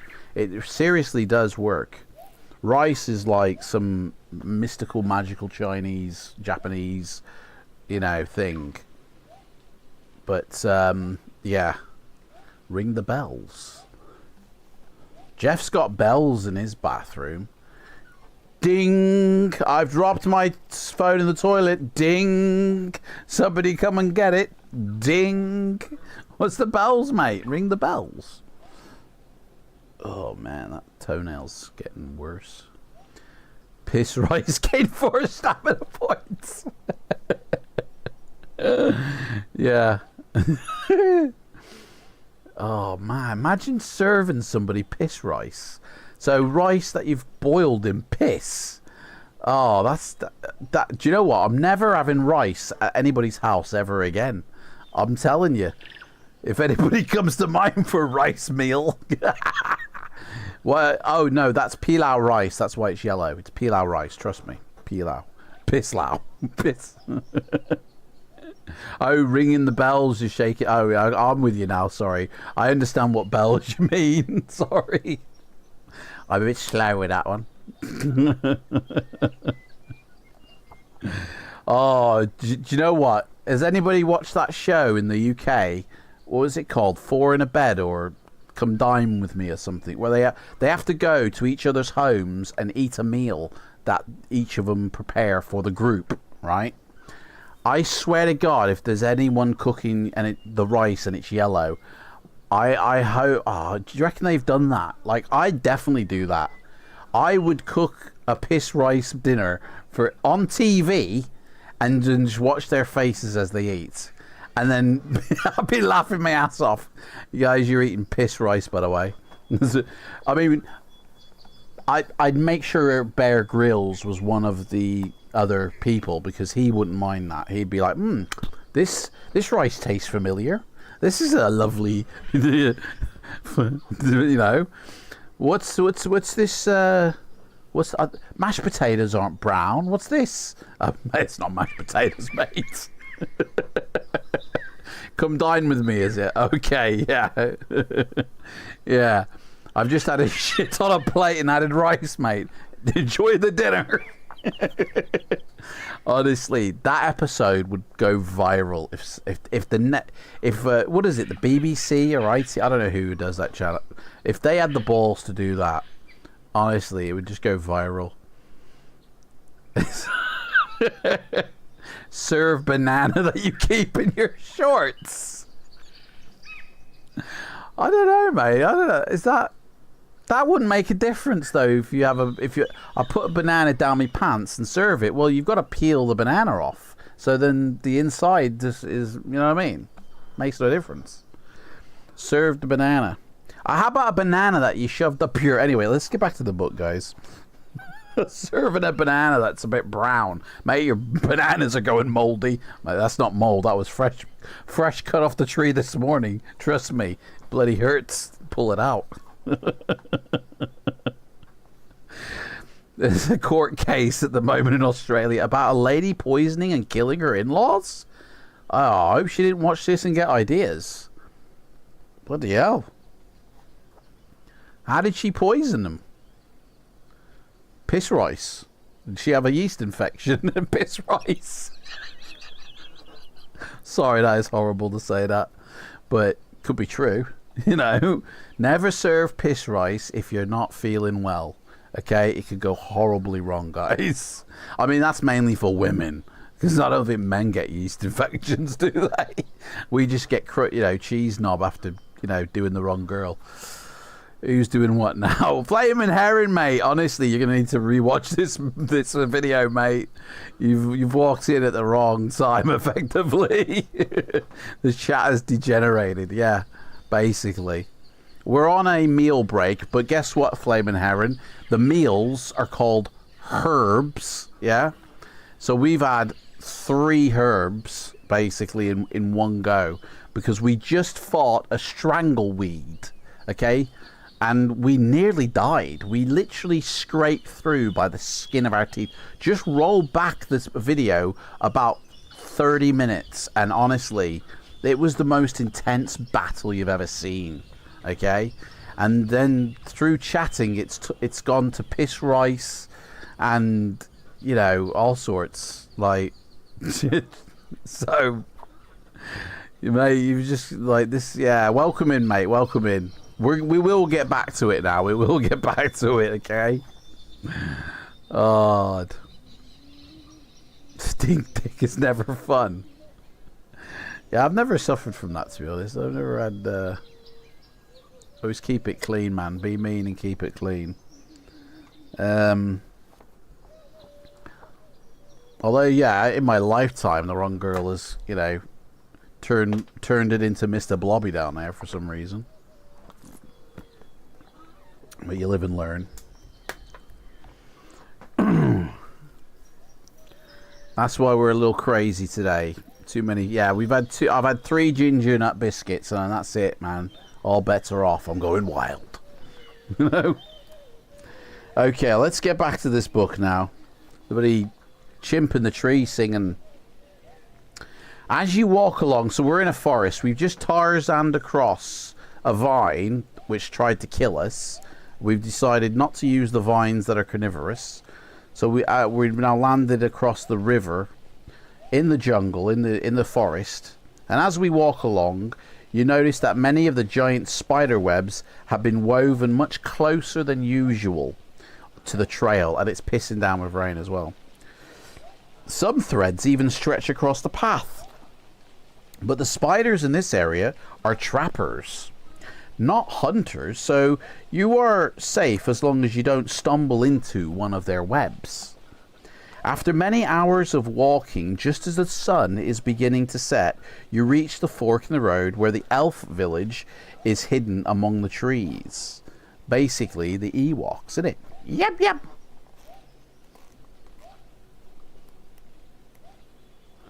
So we're going to visit the elf elders, I guess. Evidently.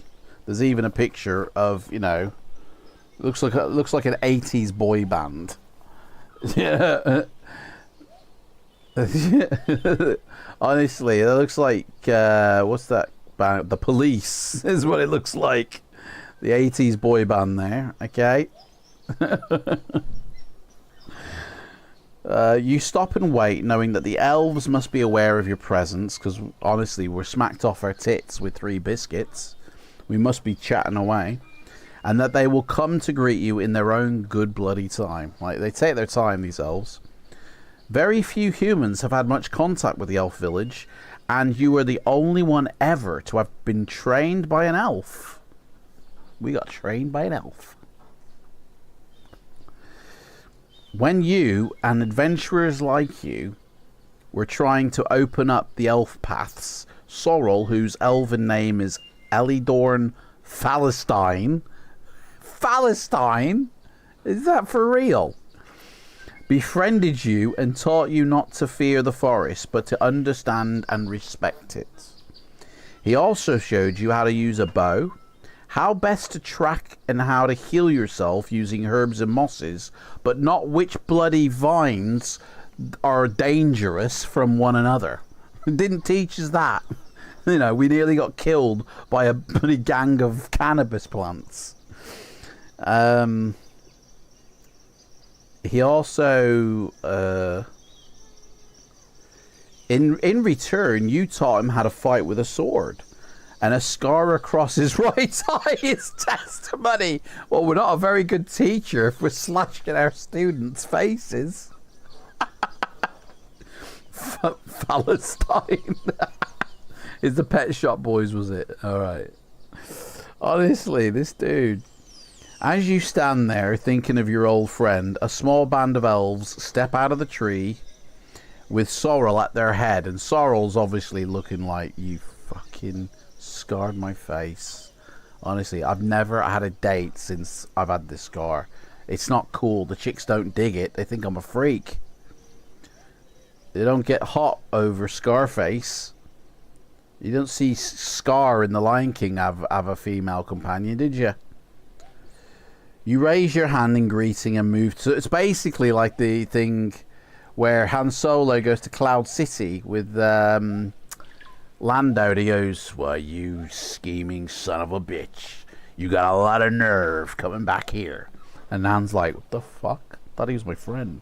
And he goes, "Good to see you, my friend. Come on in and get, tortured by Darth Vader."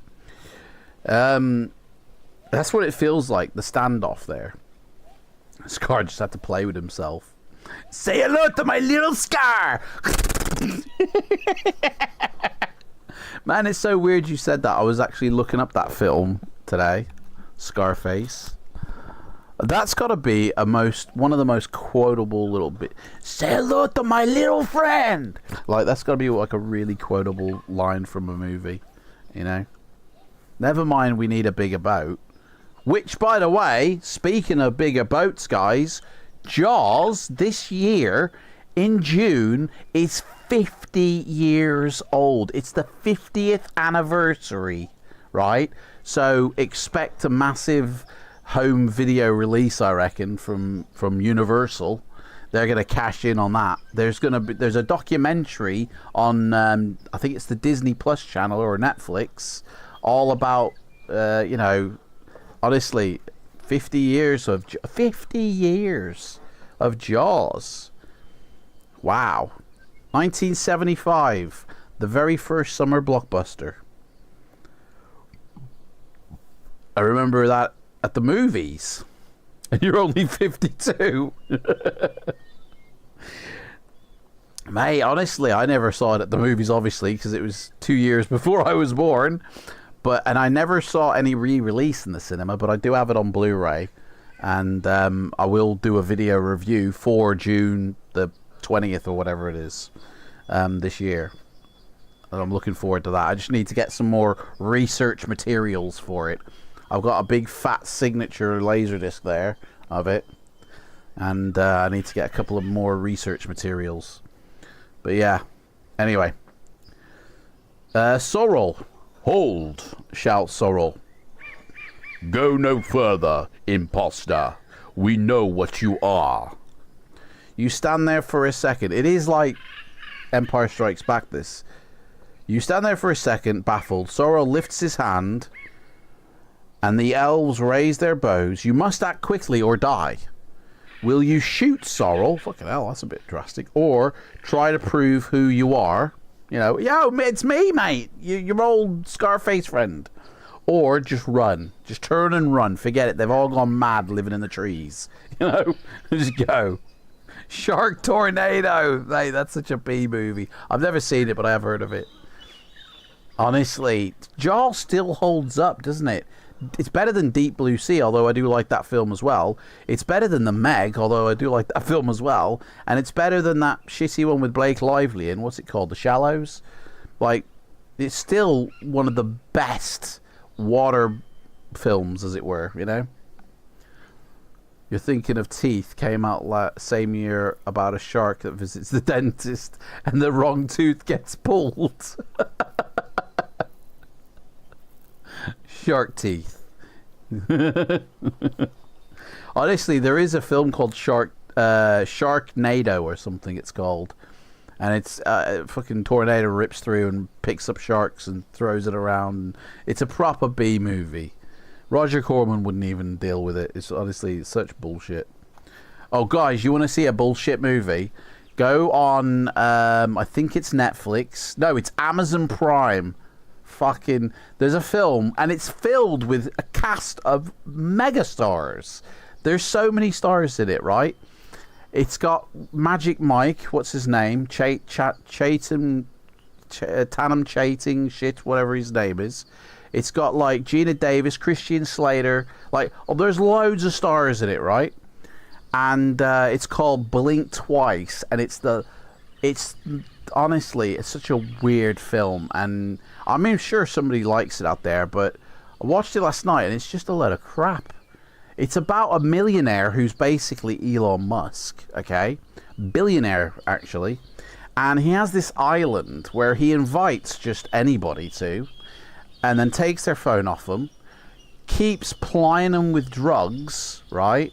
And booze all day. So on the night time, he can literally do whatever he wants to them. Smack them round, rape them, whatever they... And honestly, goes absolutely mental on these. And it's all the chicks, by the way. They're all dressed up in their own white bikinis. And him and all the other men just go mental on the women.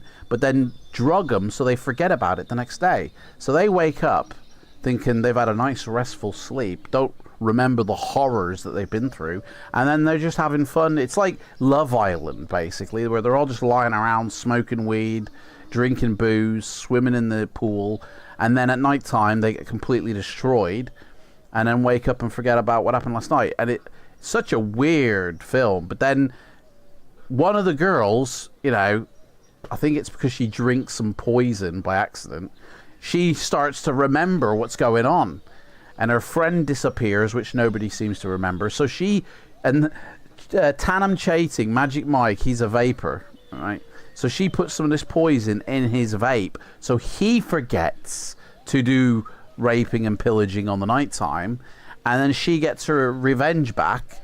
And he's going, like, when he realizes he's had the same kind of medicine, as it were, that he's been given out. Like, he then forgets how bad he's been. And so he's suddenly discovering... Yeah, it's basically Epstein Island, isn't it? And he's... Hang on. I might be thinking about a time I had once on holiday. Epstein Island. It's such a weird film. And nothing happens, really, for at least... I think it's like 2 hours long. And nothing happens for an hour and 50 minutes. It all happens in the last 10 minutes of the film. And throughout the film, you're going, what the hell am I watching? Right, just go check it out, man, honestly. Blink twice. It's such a shit film, but it's one of those films that is so shit, it's that good to watch. Like, man, this video has got such weird subject matter in it. Sure this wasn't a dream? Mate, I think this was a vacation I had. Seriously, it's called Blink Twice. It came out, I think, last year, but it's on the Amazon Prime, and it went probably straight to Amazon Prime, and there's a reason why films do that. Do you know, I'm quitting my Amazon Prime subscription. It's absolute shit. As I started the film, a thing came up saying, welcome to an unwatchable experience. We're going to place an ad halfway through your film. If you don't want that, give me £3 more, please. I went... Fuck off, I'm not paying another £3 to have an adless experiences, which is why I signed up to Prime, because there were no ads. So I'm cancelling my Prime subscription, honestly. It just literally, they've introduced ads and ask you to pay to remove them whilst you're trying to watch a film. It's utter trash. Streaming, forget it, mate. Forget streaming subscriptions. It's just going to all go to shit one day. Anyway. That's why you can't see the Fighting Fantasy books. I'm stockpiling movies. Yeah, Amazon can suck on this, alright? Jeff, guess what? I got something for you right here. Here's your subscription in the post. Oh, no, I'm not doing the Jolly Roger either, mate. No, mate. Real media.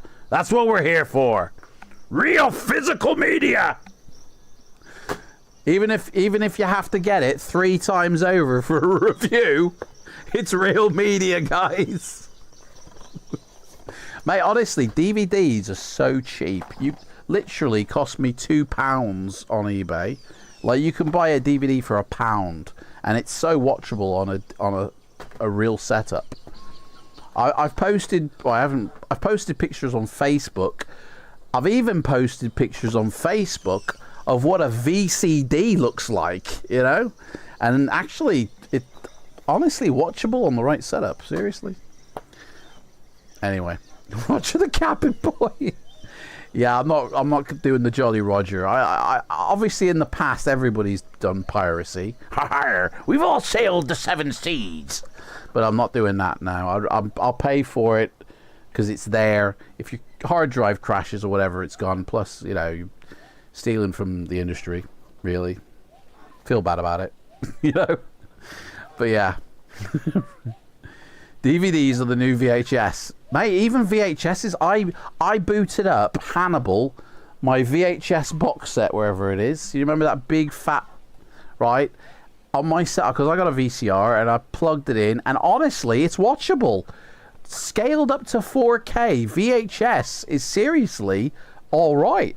Like, obviously, it's only stereo sound, you know, and it is blurry because it's low resolution. It's like 240 lines of resolution instead of like something like 2000, which is 4K. But it's actually watchable, you know. I'll tell you what, later on today I'll boot up the Star Wars trilogy, right?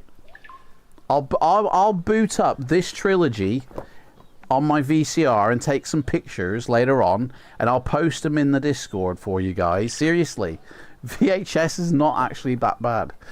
Obviously, it's not that good either because you're literally destroying as you watch it, and it's very low resolution. But you know. And DVD is actually really watchable on my system. Like, yeah. Everyone should check out the Star Wars video collection. Very impressed. Well, hang on, what's Star Wars video collection, mate? I haven't done one. Are you talking about my old Retro Boy channel? Is that what you're talking about, Rhymester? The old... Type it, if you want a fun laugh, by the way... Go type in YouTube, Retro Boy 77. That was an old YouTube channel of mine where I basically showcased my Star Wars shit. I look about 12, and it's been hiding on YouTube for donkey's years. I found it the other day, Retro Boy 77. I am such, like, I cringe at watching those videos. I really cringe because it's such bullshit. The way I behave, like the way I act, I do a chef's kiss and everything, man. Here, I'll give you a little taste. It's so funny. We will get back to the book. Oh fuck it, I can't see to spell now. Retro Boy 77. There it is. That's what the channel looks like. That's the channel that you're looking for. If my thingy would... if my camera would, you know... And here's a video, right? Also, there's other videos of me playing, like, NES games and all sorts of weird shit on here. Jeez, I didn't realize how many videos there were on this channel, actually. Literally no. I even made. You remember when the ice bucket challenge came out? I did a video of Freddie Mercury doing the ice bucket challenge. Here, you can watch that video if you want. There's Freddie doing the ice bucket challenge. Actually, it doesn't make sense because you can't hear it. You can't actually hear that. So yeah, go check out the channel if you want to watch it. But here is what I looked like 10 years ago. You gotta listen to it though.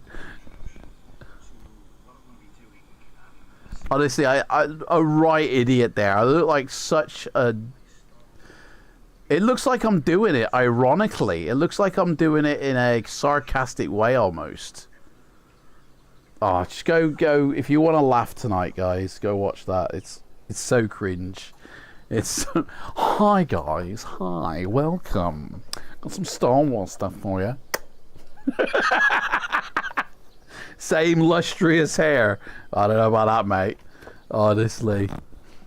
You watched it. Oh, that was the one you were referring to, right? Yeah, Star Wars kid, basically. You cringe at the videos, but we talk about cooked piss rice. Mate, seriously, I've got no shame. I don't mind, poking fun at myself. It's a history. No, it's not a good video. Anyway, Sorrel. What are we doing, guys, with Sorrel? Did anybody make that decision? I don't know. We went on such a rant. I don't think anybody made a decision on that, did they? So, boys in the hood, Boyzone are in front of us, yeah? And we can either, because he's now saying, listen, we know what you are, you're an imposter.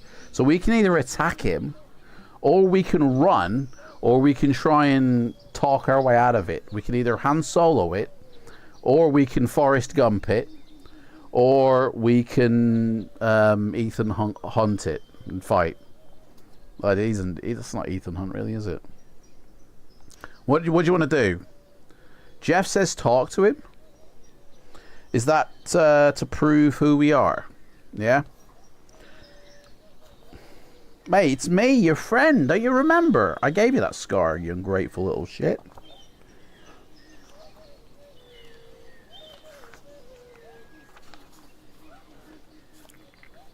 Here we go. You mentioned something that only you and he knows. I gave you that scar, right? From your... Oh, fuck, mate. This sounds creepy. This sounds like Epstein Island time. Guys, you mentioned something that only you and he know. Some secret from your time together. Do you remember?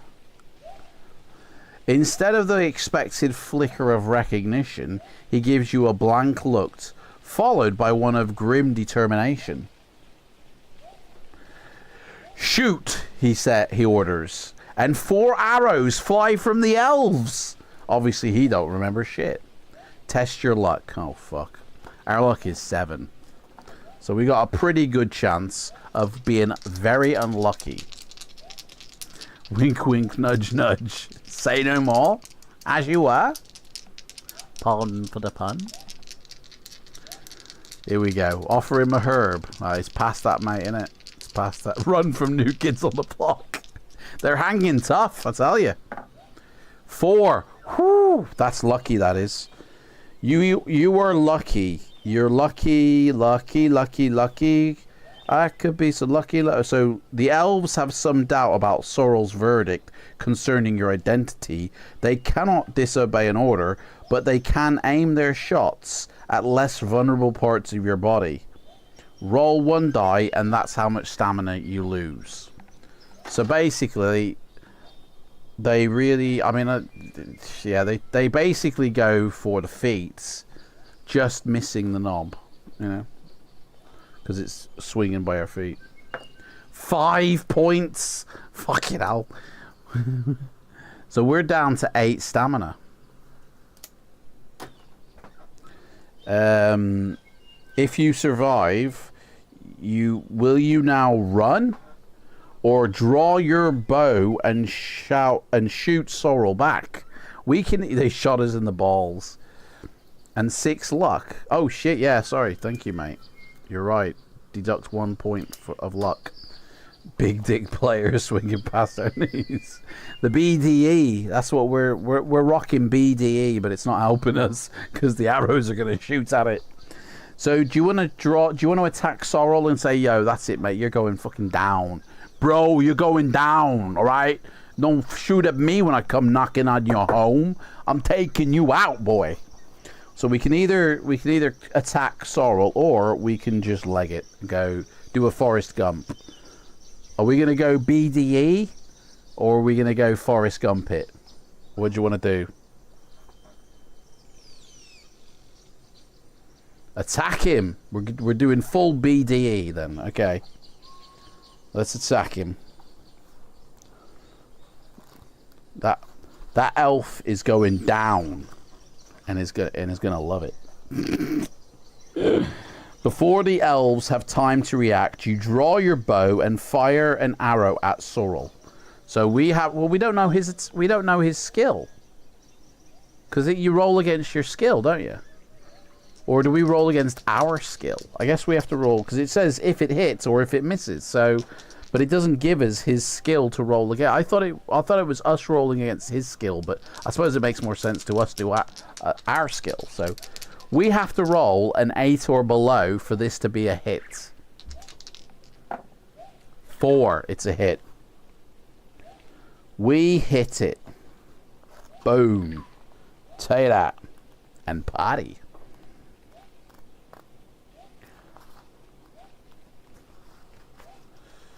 The very instant your arrow hits Sorrel, he lets out a horrific, piercing scream. His scar vanishes and his skin darkens to an inky black color. Dude, he was the imposter. The little shit. One of the elves shouts, "Dark Elf!" And they all attack him. And in seconds, the creature is dead. Boom. When the excitement has died down, Bistort, an elf commander, explains, "Dark elves have somehow acquired the ability to assume any form they wish. I am afraid that rather than looking after their paths, we have spent all our energies in seeking them out and destroying them. Dark elves are our oldest and most despised enemy." Yeah, they're a real pain in the ass, mate. He laughs hollowly. "We nearly killed you because we thought you were one."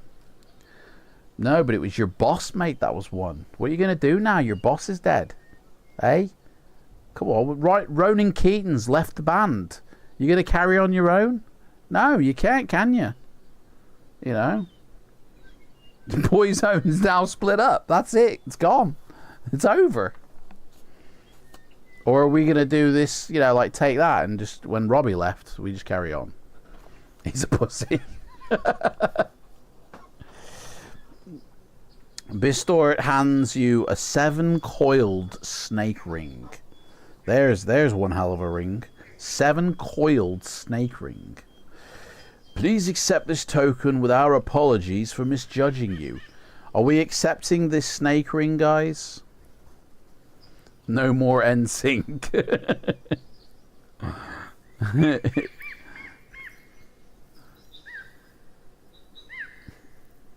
No more NSYNC, it's now just sync, you know.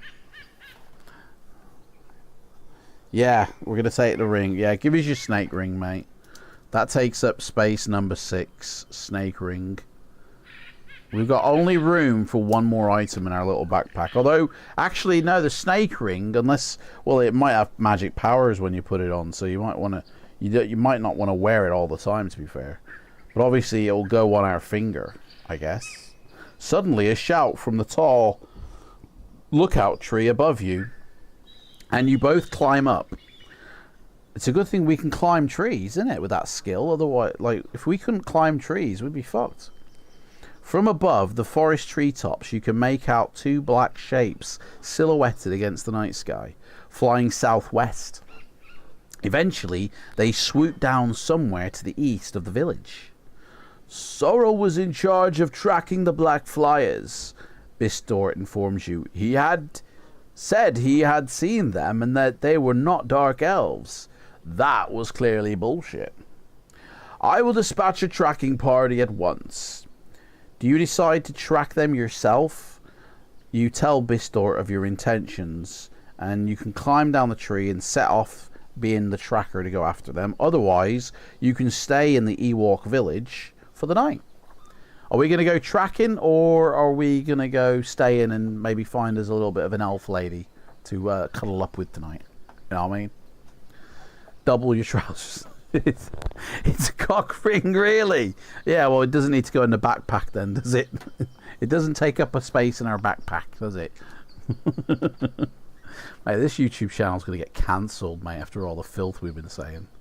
Stay in the village, Spellsinger says. Spellsinger wants some elf... I'm not going to say the next word, but... he's after a bit of pointy... you know what I mean? Cat.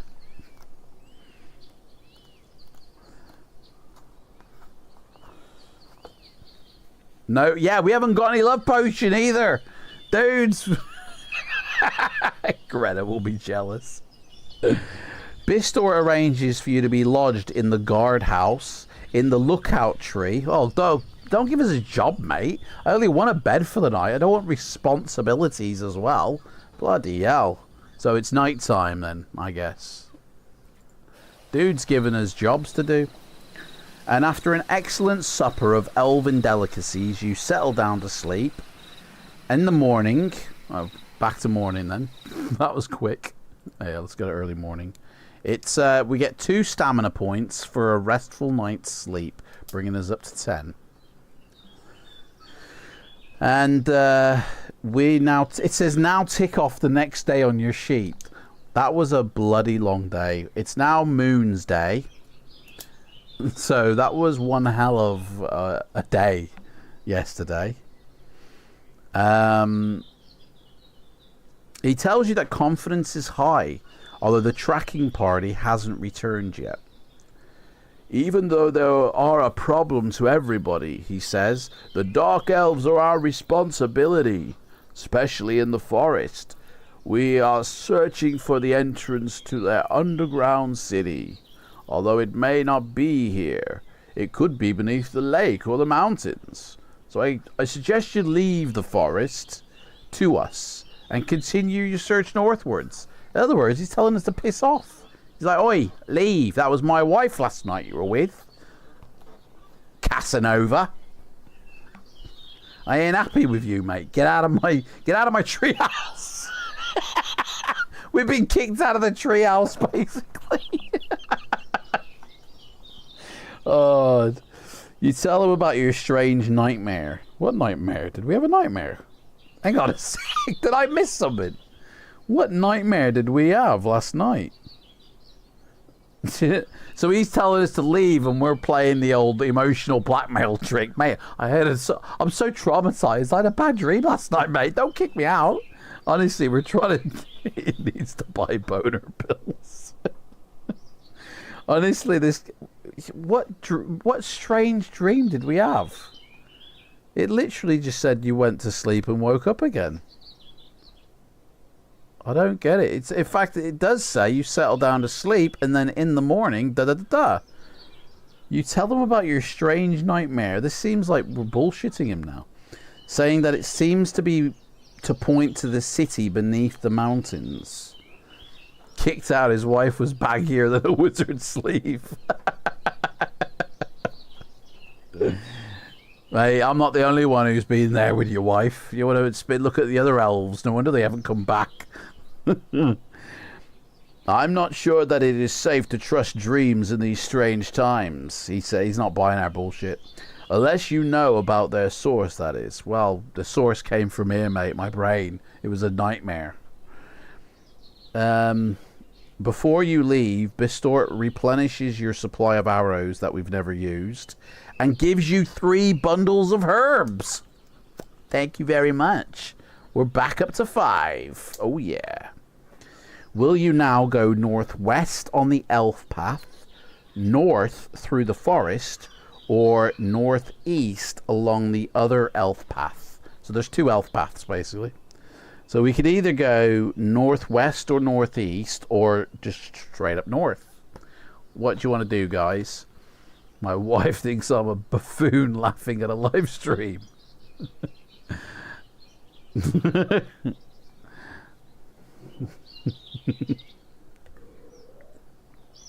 Your wife just left me. My wife just left me. Mate, I tell you, get your wife, Jeff, tell your wife to sit down and join in. Say, hey, come on, love. Get off that dark elf. Come and join in the fun. What should we do? North, northwest, or northeast, guys? I hope Spellsinger's joking on that one. Yeah, she's missing out. Yeah, exactly. She's missing out on all this BDE floating around here, guys. Northeast, yeah? What does northeast go? Along the other elf path. Okay. Yeah, let's go. Dudes, here we go. You walk along the overgrown path for several hours, watching out for giant spiders. Suddenly, test your luck. Oh dear.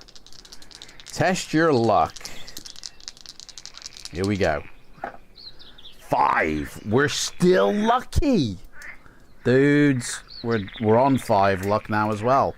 Dude, we're still lucky. If you're lucky, it's on the next page actually.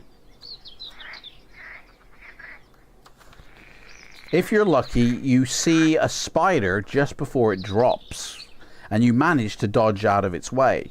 When you draw your sword, it scuttles back up at the tree, and then you walk around it, even though it's up a tree, and walk on. Why would you skirt around it if it's up a tree? So basically, a spider came to drop on our face, but we saw it just in time. Can we drink the potion of fortune? Mate, you can drink the potion of fortune whenever you want. You just need to put potion in capital letters for me to see it, and then obviously tell me which one, because we've got 2 potions. We got a POS and a POF.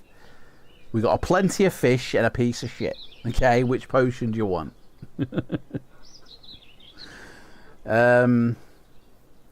Many hours later, as evening is approaching, you arrive at the second rope bridge and set up a camp nearby. This site is often used by traders, and even through the forest. Oh, sorry, even though the forest is becoming darker, it still seems to be safe. So you decide to settle down to sleep. And have a nightcap of some fortune. We haven't got... Oh, yeah, we have Potion of Fortune. So that frees up a space in our backpack, and our luck goes back up to 7. Boom. We just had a nice nightcap of fortune, whatever that is, and yeah, we I think we go to sleep somewhere. It said, yeah, we settle down to sleep. Go to sleep, and then it says you don't have any nightmares or dreams, but you do get 2 points of stamina. So we're back up to 12, so that's pretty good. And there's an owl hooing away. And then, suddenly, in the morning comes. And after a quick brekkie, which doesn't do anything for your stamina, weirdly enough, you prepare to leave. Will you carry on along the trail or follow the river? Did we just leave and abandon our boat that we had, like, ages ago? Oh, hang on, and it's also Fire's Day. Fire's Day. Don't forget we have some room in the pack. Yes. Yeah, the snake ring doesn't take up a space, so we have 1, 2, 3 spaces left in our backpack. And we've still got the snake ring on our snake. So what should we do? Follow the river or continue along the trail? 5 is dangerously low. What, 5 herbs? What do the herbs do? Hey, Dalradia, welcome in, mate. Yeah, so herbs is basically the meals. So anytime we get to have a herb, you know what I mean? It gives us 4 stamina, you know. It's if you've played these books before, it's basically what meals would do, you know. But welcome in, I've just seen your name there, mate. Let's follow the trail, yeah? Let's follow a trail. So hope it don't sink the horse in the river. Yes. Okay. The trees loom overhead as you walk along Colrin's track. It grows darker and darker until you can hardly tell what time of day it is. In the absence of sunlight, the cold penetrates your bones, dampening your spirits. If the path is in this state, something dreadful must have happened to Colrin. Who the fuck's Colrin? A sudden thundering noise alerts you. Sudden thundering noise, yeah? I mean, haven't I got one without the bloody rain? No? It's always raining, you know? I don't know why it's always raining. I need to find thunder without rain. Yeah, so we hear a thundering noise and we turn to see what it is. And it's... We're on our own. We're not with anybody, are we? We haven't got any chums. In an instant, a giant wolf spider appears. A webless predator, much fiercer than the wolf it is named after. So P. Diddy basically shows up. It moves towards you on its immense legs, its huge mandibles clicking hungrily. God, this is a bit scary. There is just time to fire one arrow off. We're firing an arrow, yeah? Because if it hits, it'll lose 2 points of stamina. So, we're going to fire an arrow, guys? Yay or nay? Give me a yay or nay on the arrow. I mean, I'm sure you want to, because it's, you know, we lose an arrow, but we, yeah, okay, definitely, right. Well, it didn't matter. It fucking missed. We're shit shots, and we've lost an arrow. We rolled a 10, by the way. There's a 5 there. So we shot that bloody elf who trained us. Bullshit. Sorrel was a wanker, basically. Right, so now we're fighting a giant spider. It also has a skill of 8. So again, that there is no modifier here. And it's got a stamina of 8 as well. So let's hope we survive this one now, guys. Here we go. Fight time. We are Benny Banana Heels with that bow. Hey, Mr. Magoo, aren't we bloody Frank Drebin? We are shit with the arrows too. Yeah, we basically can't fight. We nearly died when we had to fight a cannabis plant. And now we can't even fire our own bow. Here we go. Oh shit, I've dropped one. Hang on. Where's the dice gone? Alright, let me roll. There's one dice to roll. The fuck? So, let me get them all into view. So, we've rolled a 7. Thank God I rolled a 6 and not another 1. And it's rolled a 3. Yes. So, 7 to 3 is 4. It's down to 4 stamina. So, we're still on 12 stamina, guys. So, we're doing good. We're all right. You're all right. I get you, Rocky. You gotta fight. You gotta fight like a champ. Not like a chump. Here we go. He's rolled an 8 and we've rolled a 5, so we lose 3. Just as Darius says we've got this one, we lose 3. Come on. We can do this. We can do this. He's the spider. It's a giant wolf spider. It's only got 4 stamina, sorry. So we should be able to do this, guys. We should be able to do this. There we go. Oh, it's rolled a 5. We've rolled a 4. We lose 1 stamina point. Oh, God. Come on. Yeah. Come on, man.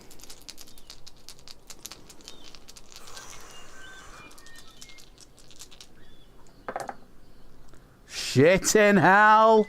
It's rolled an 11 and we've rolled a 7.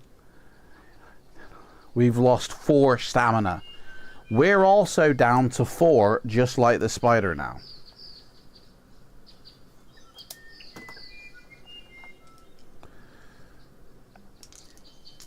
You've jinxed it now. Hey, I honestly, do you know what? Who were the people that put us on this quest? They backed the wrong horse, didn't they? We've eaten the piss rice.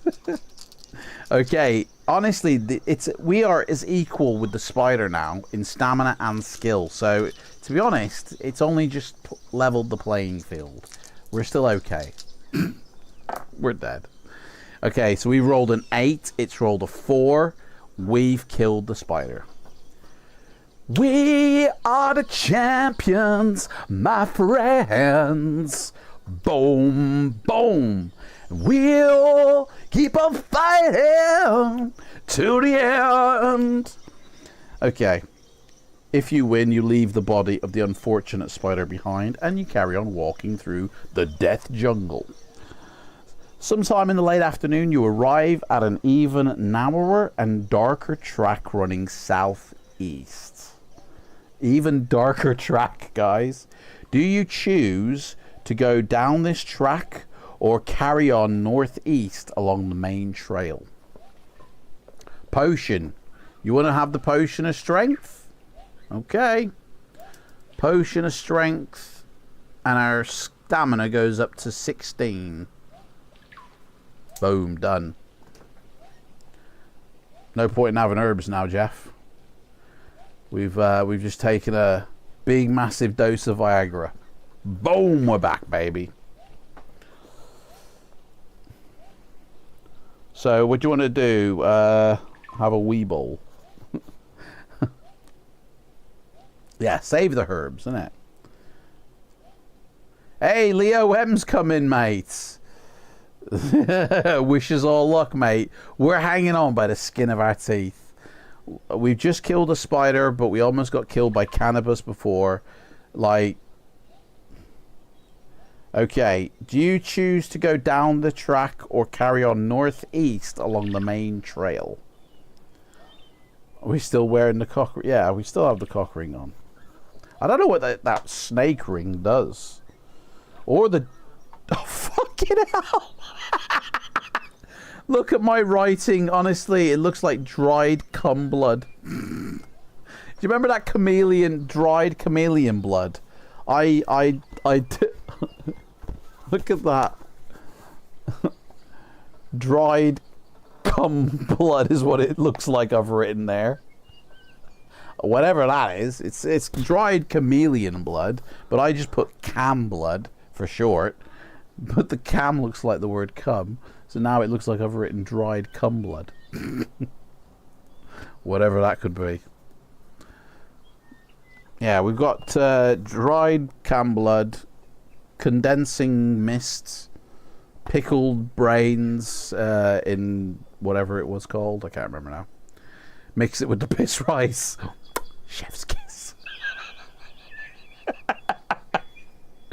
Where has this stream gone, mate? It's actually rising out from the sewers, to be honest. It's rising, just gone past the toilet now, and it will be out of the, into the clear. This whole stream is going to get blocked by YouTube, I swear to God. Leo M's doing a drive-by. He's come to do a quick drive-by, but I'm so surprised to see you still playing.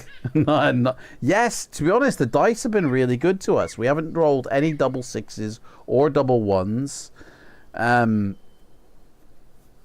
yeah, we actually have been blessed with the dice, to be honest. So...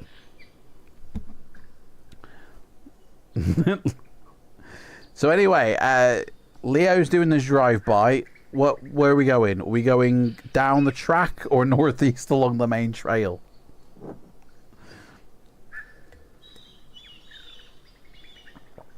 Do you know what? I'm going to find from a scene from a movie where they do a drive-by shooting, and anybody who comes in saying, guys, I'm just stopping by to say hi, the drive-by shooting video will play. Drive-by.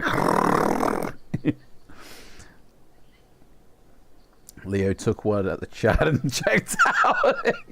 Yeah, he came in and went, fuck this, mate, I'm going. He's got his business partners around again, I bet. May your stamina never fail, mate. We hope with this, mate. Honestly, we hope. Boys in the Hood movie, is that where it's at? Fair enough, then. If that's the best one in cinema history, I'll use that one. I'm going to have to make a list here of little video clips and things I need, Right, I'll make a note of that. Boys in the Hood. I need to get the drive-by shooting of Boys in the Hood. Police Academy. Yeah. Yes. What's his name? He does it on the microphone, doesn't he? I don't know. Actually, I might mix up a video for that. I might start off with Boys in the Hood, and then it goes to Police Academy instead. Oh, I've put Boys in the Academy. I've written down Boys in the Academy. That's a different film entirely, I bet. Right. I'm going to look at that like later on and go, what does that mean? I don't know. Oh, what's his name, that dude in Police Academy, man? He does all the sounds, doesn't he? Oh, it's so... Boy. Dun, dun, dun, dun, dun. Such a classic film, Police Academy, man. Has anybody put where we're going yet? Come on, where are we going? Are we going northeast along the trail? Or are we going... do you choose to go down this track or northeast along the... Blue Oyster Club, that's it, yes. Lavelle Jones, is that his name? I am Lavelle Jones. Nice to meet you. Yo, Jeff put the trail, did he? I must have missed that amongst all the drive-bys. Okay. Let's, hang on, what trail? Oh, the main trail, you mean? You just put the word trail in. That's probably why I didn't see it then. Okay, let's, along the main trail. Okay. Here we go. You follow Colrin's track, whoever Colrin is. It still hasn't been explained. As it leads you out of the oppressive forest and into the welcome openness of the gentle heather slopes. We're in the slopes, guys. We're in the slopes. The gentle heather slopes. You are saddened to feel this way about the forest, but are even more determined to put things right. Does anybody remember what the hell our quest is? Because I remember us not having a clue at the beginning. I'm still none the wiser now. By the time you reach the road, night is beginning to fall, and the mountains to the north look cold and forbidding as the sun's last rays reflect off their snowy peaks. Do you decide to make camp by the side of the road for the night? Or will you press on along the Fangthane Road towards Sardath? Or you could head north into the mountains. What shall we do? We have to stop Sam Neill. I don't see how that looks like Sam Neill, mate. I really don't. I mean, it looks like Christopher Lee, if anything, you know? I don't know. Maybe that's what Sam Neill looks like now. Maybe that's what you... I just think Jurassic Park, when you say Sam Neill, I think Alan Grant. Hey, Alan. You know? And that's not... He ain't got his hat on. He ain't got his red scarf on. He ain't got his blue shirt on. You've forgotten the quest as well. Save a village or some shit. Yeah, something like that, innit? Stop evil. Yeah, save the world. Get the ladies. So we got three choices here. We could either go make camp by the side of the road, set up our little tent, or we could carry on walking throughout the night and head towards Sardath, which I'm guessing is where the baddie's from. Or we could head north into the mountains, you know, where it was cold and forbidding. So Spelson just says make camp. Right. Anybody got any s'mores on them? Anybody got any good campfire stories? Time for a campfire, guys. We'll just build a cabin, a log cabin. That'll be better. The road itself is far too hard and cold to sleep on, so you find a patch of dry heather and you build a log cabin. Then you press it down into a mattress, lie down and curl up in your blankets. It's not the best camp you've ever been in, but at least it's not snowing. Well, there's this one time at camp you know. In the morning, so it is now Earth Day. Okay. Weirdly enough, on another planet in another galaxy. In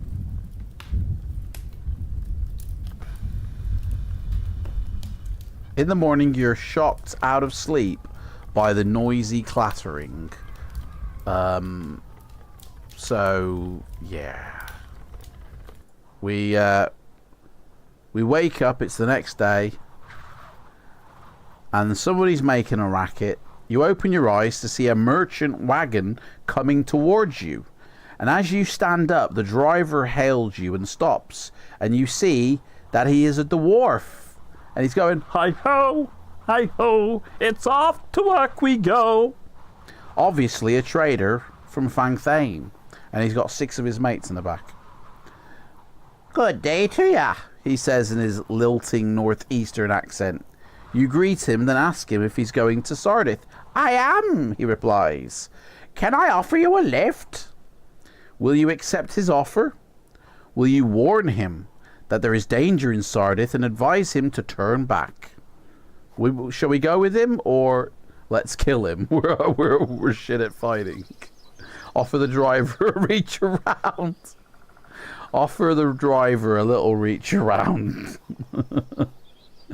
So we offer him a lift. I think that's what that means. Or shall we say that yeah, don't bother going there, mate. It's badness in Sardath, mate. You want to stay away. They've got high shelves and light switches that are way above height. Take his offer. He's probably a better fighter than us. What does old dwarf get if he runs between a girl's legs? Oh, here we go. Go on then, Rhymester. I don't know. What does a dwarf get if he runs between a girl's legs? A wet head? Go on then. What's the answer, mate? Was that even a question? I thought you were setting us up here for like a joke.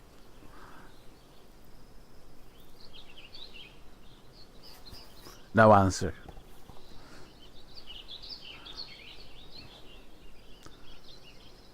A clit around the ear and a flap across the face.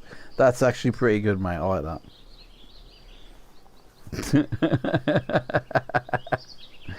Okay. So we are accepting his offer.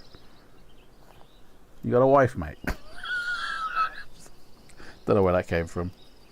Right. You climb up to the wagon. Well, step up to the wagon. We don't have to climb on a dwarf's wagon, surely. Glad to have a rest from walking. The dwarf, who is called Fanganeer, starts grumbling about the people of Sardath. Oh, picked up a moaner here. They are always trying to do him out of his honest profit. What's your job, though? You smile to yourself and let him ramble on. Glad to not have to put much effort into the side of the conversation. So he's just giving it all that. Bloody taxes, bloody this, bloody that. After about a quarter of an hour, you hear a strange rumbling sound coming from the road beneath you. You tell Fanganeer to stop talking. Hey, little shite, mate. Can you hear that? Someone's having a piss. Stop talking and then listen carefully. The sound is getting louder. It's like an earthquake approaching. Suddenly, the road itself cracks, and you shout at Fanganeer to spur his horses into a gallop. Go on, move, mate, move. He lashes at them with the reins, but it's too late. The whole wagon is lifted up on the erupting road surface. You shout at Fanganeer to jump from the wagon, but he is frozen with fear. You cannot leave him, so you grab him and try to drag him off with you as you jump. Test your luck. Here we go. We got to test our luck, guys. What is he, British? I think YouTube censored the punchline for me. Did he? I can see it, mate. Clit around the ear and a flap around the face. It's alright. Not allowed to have a laugh anymore. Oh, we're all allowed to laugh on this channel, mate. We're all good. Here we go. Are we lucky? Yes, we are. I should be so lucky, lucky, lucky, lucky. We are lucky. Find out what it means next week. Here we go. Oh god. Doesn't look lucky to me, mate. That picture looks very unlucky. Fanganir's body goes limp as you tug at him. I'm serious, that's what it says. As you tug at him, his body goes limp. Like, that's exactly what it says. As you tug on him, his body goes limp. And he hits the ground with a thud. Little knock on, little thud. Like a little tap. Yeah. You turned on live chat instead of top chat, and now I can see it. Hey. Oh, really? Oh, okay. Huh. Differences between the two. Oh, weird, that. Make sure everybody, make sure you're on live chat. Because maybe that's why some of the answers aren't coming through. You know? You quickly pull him to the side of the road, drop him, and then turn back to the wagon. The monster that caused the eruption is we've got another bloody fight coming up over. That's caused the eruption is a many-armed, writhing creature with hard, shiny scales. Bloody hell.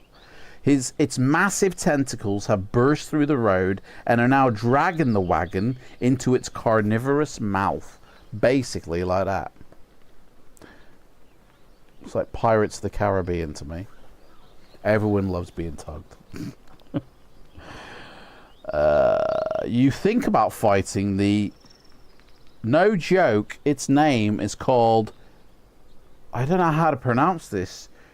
It looks like Clitonian to me. It honestly looks like the word Clitonian, but it's a H instead of an L. Chitonian. I mean, it would be a Clitonian trapper if it was Chitonian trapper, I think it's called. You think about fighting the Chitonian trapper, but it seems to want only the wagon, so you decide it is not worth the risk. Once the creature has done its worst, it disappears back into the ground, leaving devastation in its wake. When you return to the dwarf, he is bewailing the loss of all his goods, but once he fully realizes what's happened, he thanks you profusely for saving his life and regain 1 luck point. We're back up to 7, guys. Nice one. Yay, hey. Tentacles, eh? Testicles instead of tentacles. Nevertheless, he moans, this trip has been wasted, and I shall have to walk all the way back to Fang Fang. Alright, see you, mate. Bye. He hardly seems to hear you bidding him farewell as he trudges off along the Fang Fang road, grumbling and moaning to himself. No, it's only a small problem, mate. Don't worry about it. You two must continue on foot. Will you carry on west towards Sardath, or turn north to go into the mountains again? Which I thought we were already in, to be honest. But fair enough. Are we going west or are we turning north, guys? Which way?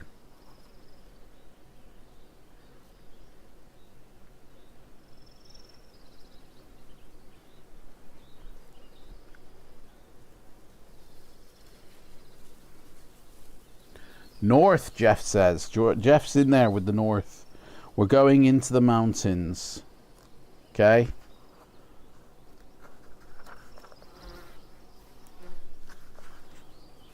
You walk north for some time over the springy, marshy turf, following a gentle incline. Eventually, you come to a wide but fairly shallow river, the Sardath.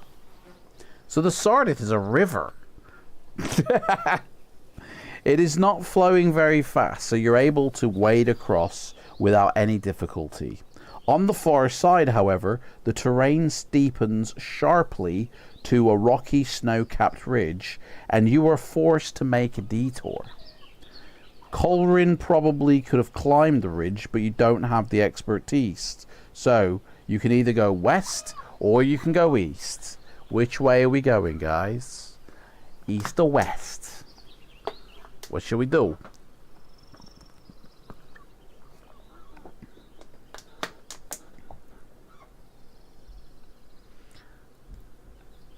I think we're getting better at these books, guys.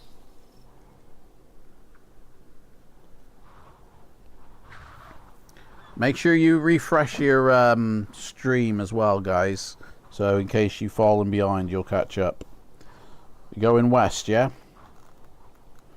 Go west where the air is clear. Go west where the sun is near. Go west. Yada da da da da. Go west. Na na da da da.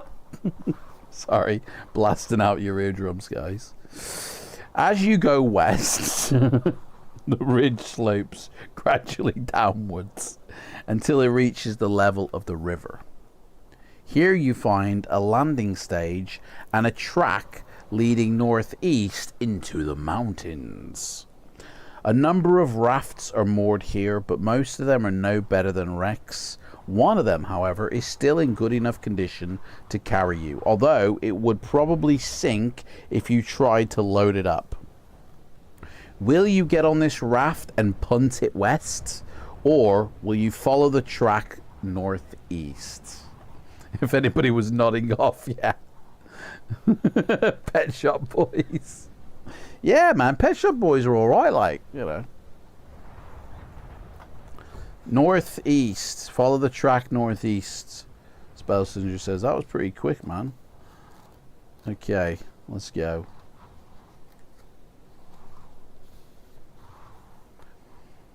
The track leads you northeast up a gentle rising valley, with the north side of the ridge on one side and some very steep mountains on the other. But birds are still there. After some time, you come to a junction where the track meets another going northwest, even up a more steeper slope to a mountain pass. It doesn't look like an easy route, but it isn't beyond your capabilities. In the far distance to the northeast is a spire-shaped mountain, so high that its peak is hidden in the clouds. Puff of smoke. A massive storm is raging in these clouds, with bright lightning flashes and rumbles of thunder and fucking chickens by the sounds of it. What, where do you want to go? Do you want to go northwest or carry on your northeastern path? Get these fucking chickens out of the way. Samuel, beware. We are I feel like we are getting closer. Definitely. Definitely. Which way are we going? Carrying on northeast or going northwest?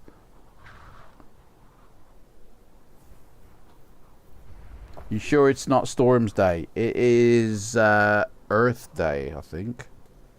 It's Earth Day, yeah. Definitely not Storm's Day, mate. That was like 3 days ago. Wake up, mate. Come on. Catch up.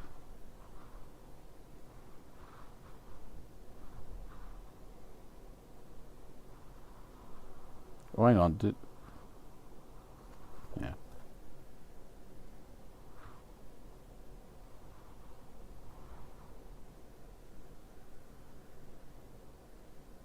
How is our stamina? We're topped out. Full stamina, full luck, full skill. 8, 16, and 7. We're basically ready to go. But never mind the questions, guys. Come on. It's bloody Chicken's Day, apparently. Are we going northeast or are we going northwest, man? Come on, somebody. I'm dying to know what's going to happen here. I'm on the edge of my seat here. I'm about to fall off it.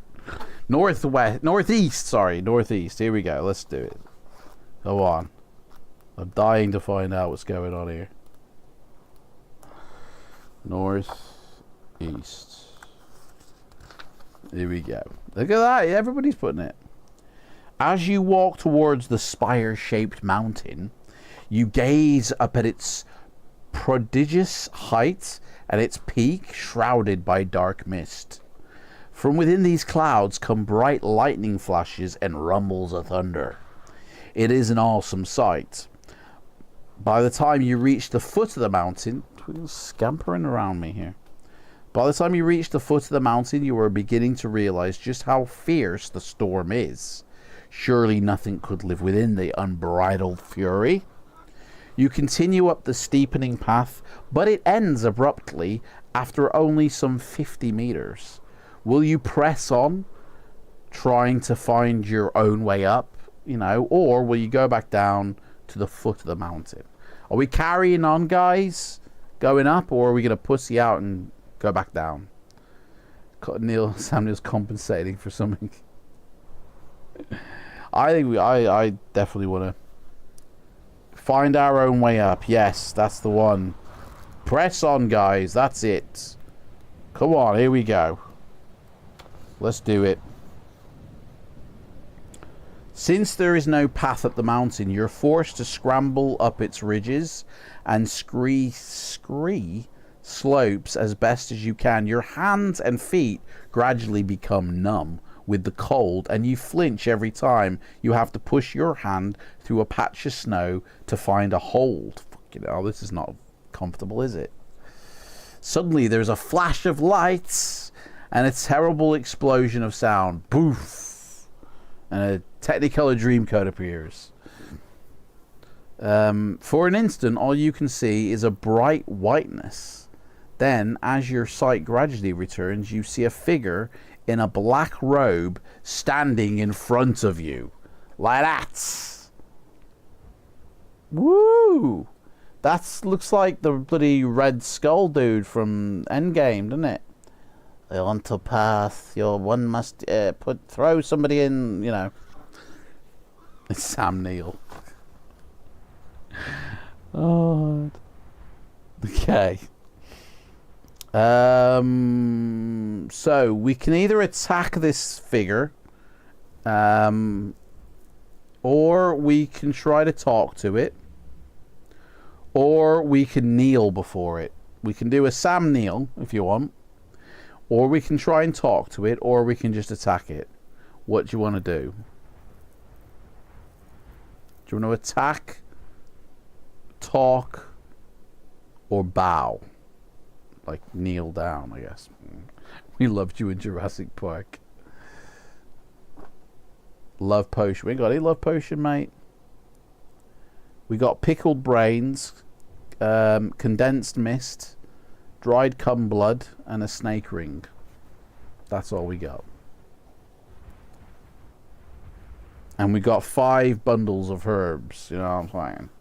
Kneel and open our mouth. So you want to kneel down before it. Okay. Let's go. You kneel. You get on your knees. You open your mouth. And it says, reluctantly, you lower yourself to your knees. Now then, mortal, the creature says. Who are you, and what do you want with Thyra Migum? Thyroid Migmum. Migurn? Oh, Migurn. Sorry, not Migum.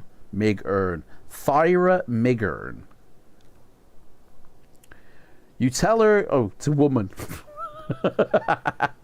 You tell her that you're an adventurer from Grimmund in the Forest of Night. I think that's what our mission was, guys. I think. You should have stayed in the forest where you belong. You can hear great fury in her voice. She smokes about 50 fags a day.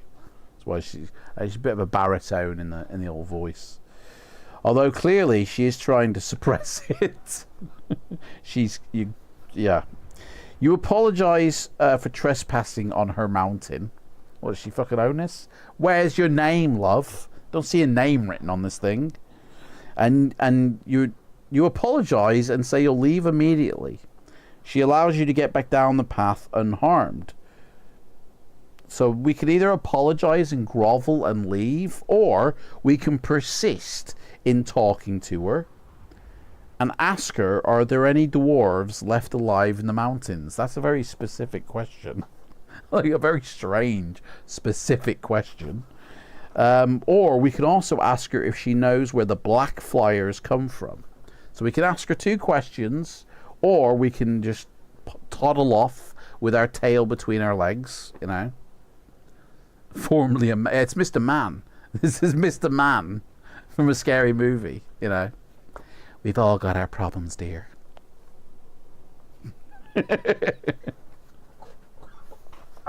It sits down and it slumps out the shorts. You know. We've all got our secrets. So, yeah, are we going to do as, like, are we going to apologize and leave? Ooh, weird. Or are we going to persist in talking to her, ask her about dwarfs or black flyers? Ask her the black flyer question. Okay. So, yeah, before I go, biatch, I just want to know one thing. Does my cock look big in this ring? Apologies, but I have to... Oh, Spell Singer's going! Oh, what do you mean you have to, though? If you're gutted, don't. Just leave. Just leave it, whatever you got to do. Catch you next. Oh, see you later, Spell Singer. Thank you for joining in, mate. It's great to see you again. Great to have you. Another drive-by shoot, guy. Well, no, actually, that's not a drive-by shoot. He was here for majority of the stream. He's, you know, from the beginning he was. So, yeah, it's not a drive-by. Dark elves! Screams Thyra, her voice echoing round the mountain. No! There is a bright flash followed by a crack of thunder, and you are momentarily blinded. And that's when your trousers drop to the floor. I loathe and detest these sorcerous delvers into the ground. Test your luck. Our luck is... Oh shit, I never deducted it last time we tested our luck. Fuck.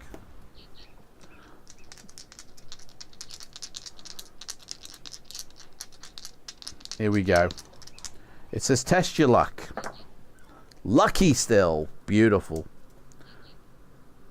Now I'm gonna remember that. We are lucky. Everything misses, evidently. Oh, a bolt of lightning. A bolt of lightning just hits beside us, like, misses us by that much. Like, whoo. Lucky. Once the fury has died down, your vision is restored. You can see everything she was wearing has been annihilated. She stood there naked. What? Everything she was wearing has been annihilated. Of lights. Sparks fly from her. Man, she's got the best in the town. Sparks are flying, you know, causing licks of lightning in the sky.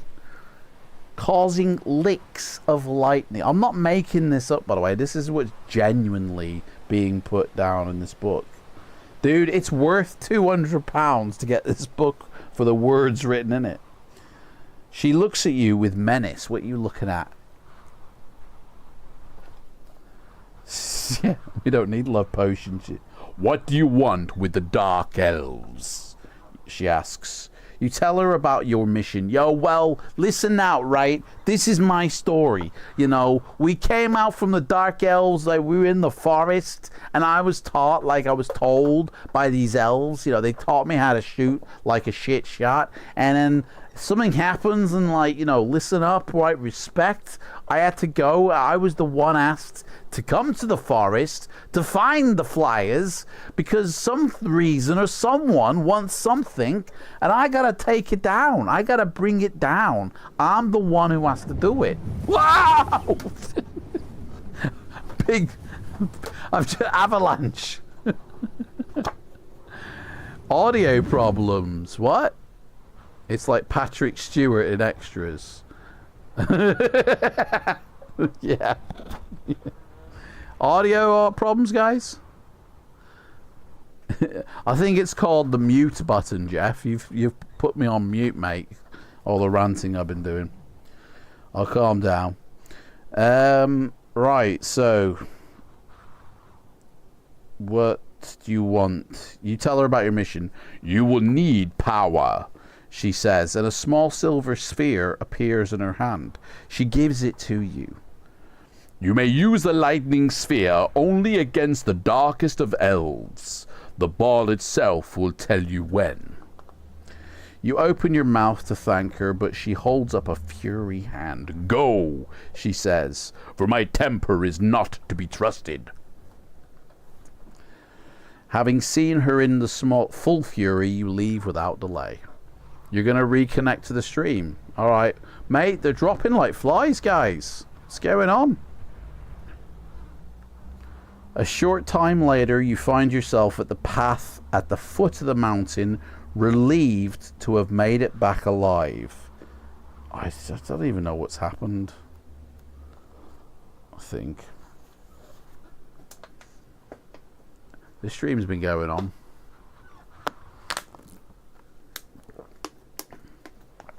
Audio fixed. Right. So it was a local issue is what you're saying. Okay. Cheers. Welcome back. By the way, when you disconnected, we died, mate. So the game book's over, mate. There's nothing to come back to.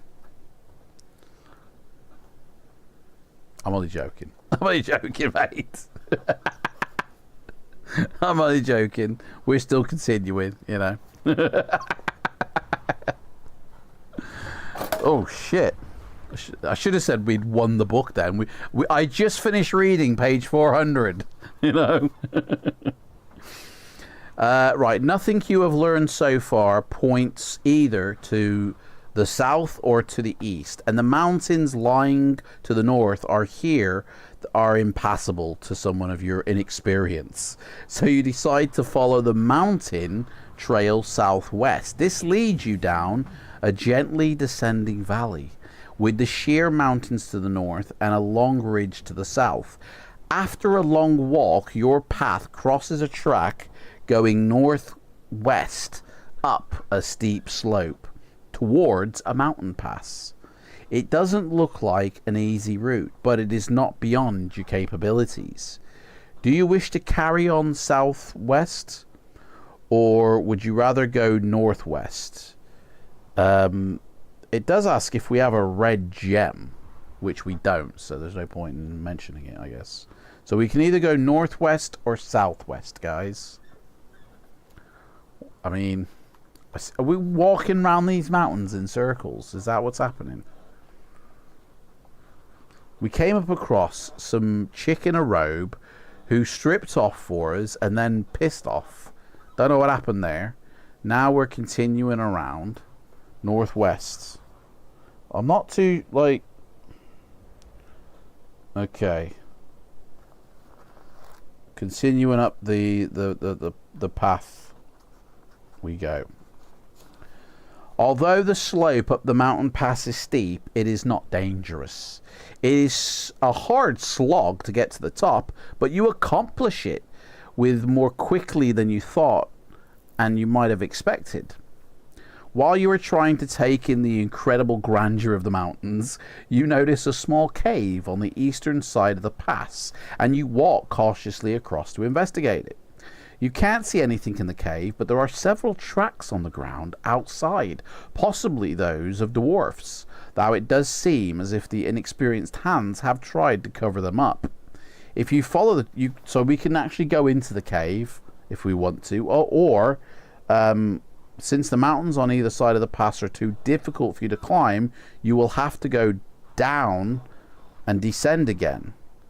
So do you want to go into the cave, yay or nay? Like, if you don't go into the cave, there's other decisions to make, because we have to go back down the mountain to go back up. We have to navigate around. Or we can just go into the cave and see what's what. Cave or to not cave? That is the question.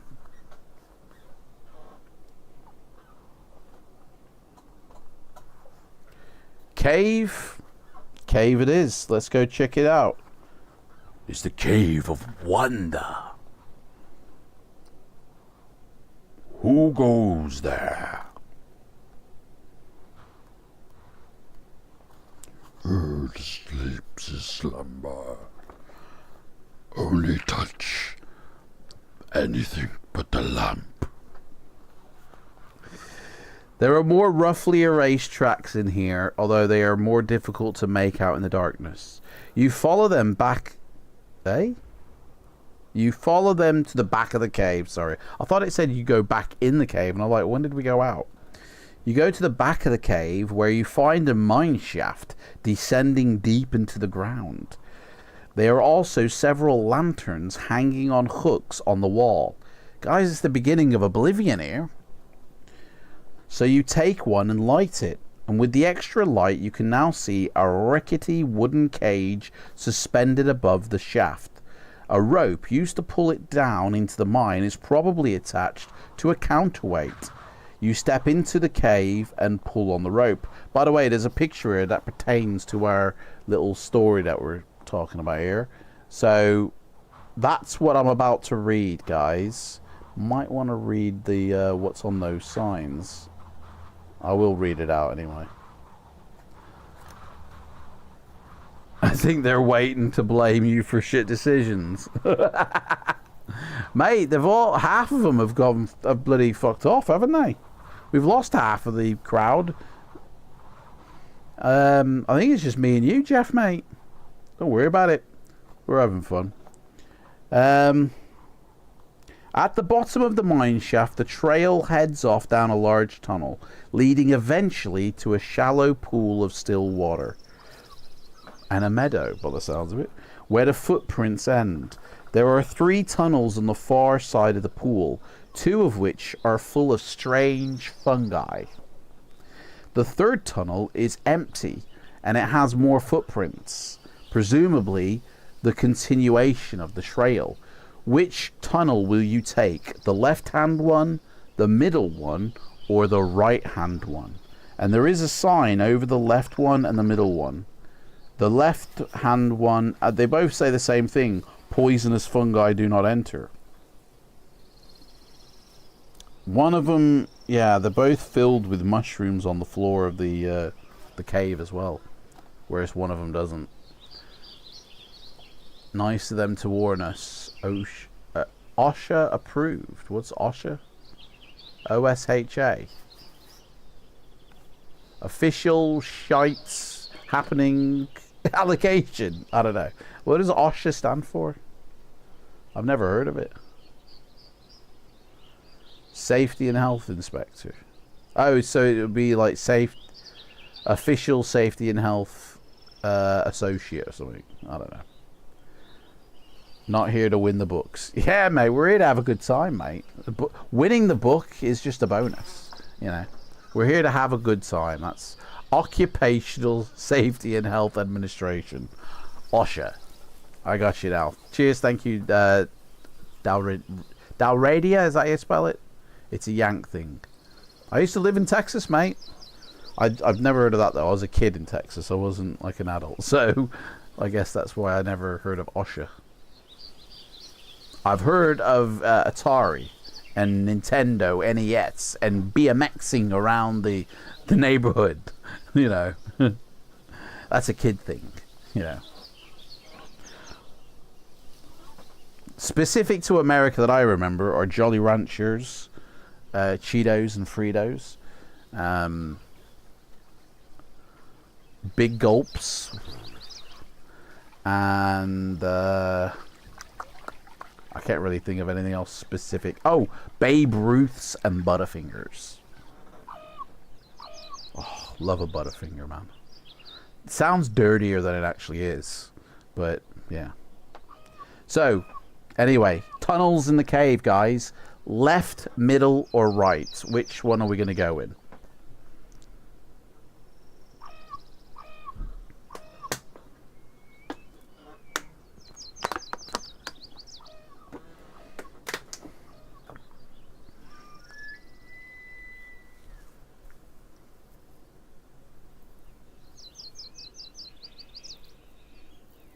Right.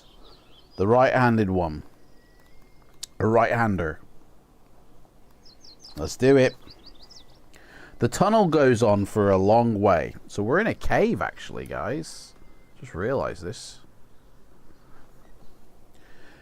Twisting and turning, and eventually you lose some kind of sense of direction.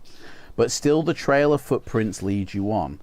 At last the tunnel comes to an end in a small cavern. The trail peters out here, but you enter anyway.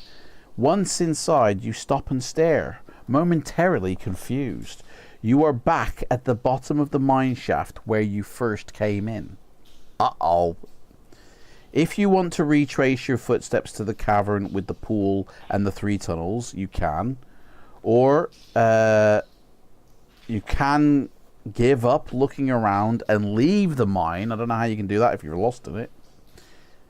You can step into the cage and haul yourself up the shaft, just to get easy escape out. Like, hang on a sec, what?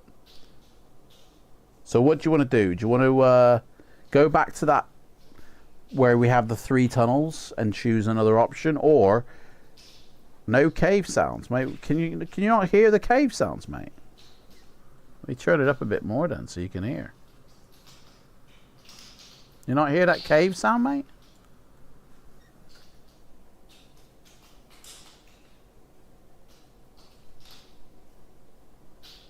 My chat keeps lagging behind, fellas. Ah, we've lost another one, guys. Another one bites the dust. Thanks for coming, Jeff. No worries, mate. You watch the replay, mate. When we all, you know, when everybody finishes doing a Yoda, you know. Yeah, subtle cave noise. Yeah, it's supposed to be subtle, but pardon me, guys. Are we continue? Are we going to the 3 tunnels, or are we just going to leave this cave system altogether and do the quick escape when we win the book? Huh? Yeah. Yeah.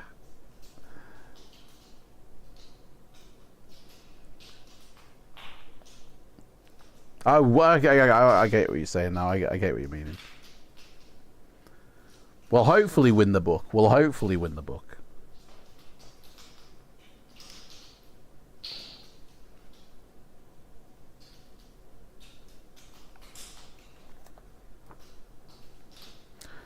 What are the options again? We can go back to the 3 options of the tunnels, left, middle, or right. Or we can do the quick escape up the mine shaft to get out of the cave system just altogether. You know, what's happened is we've kind of gotten a little bit turned around, evidently. I don't know. And it's saying, do you want to do the quick escape, or do you want to go back to the pool where the 3 tunnel options were and choose another one? It's up to you.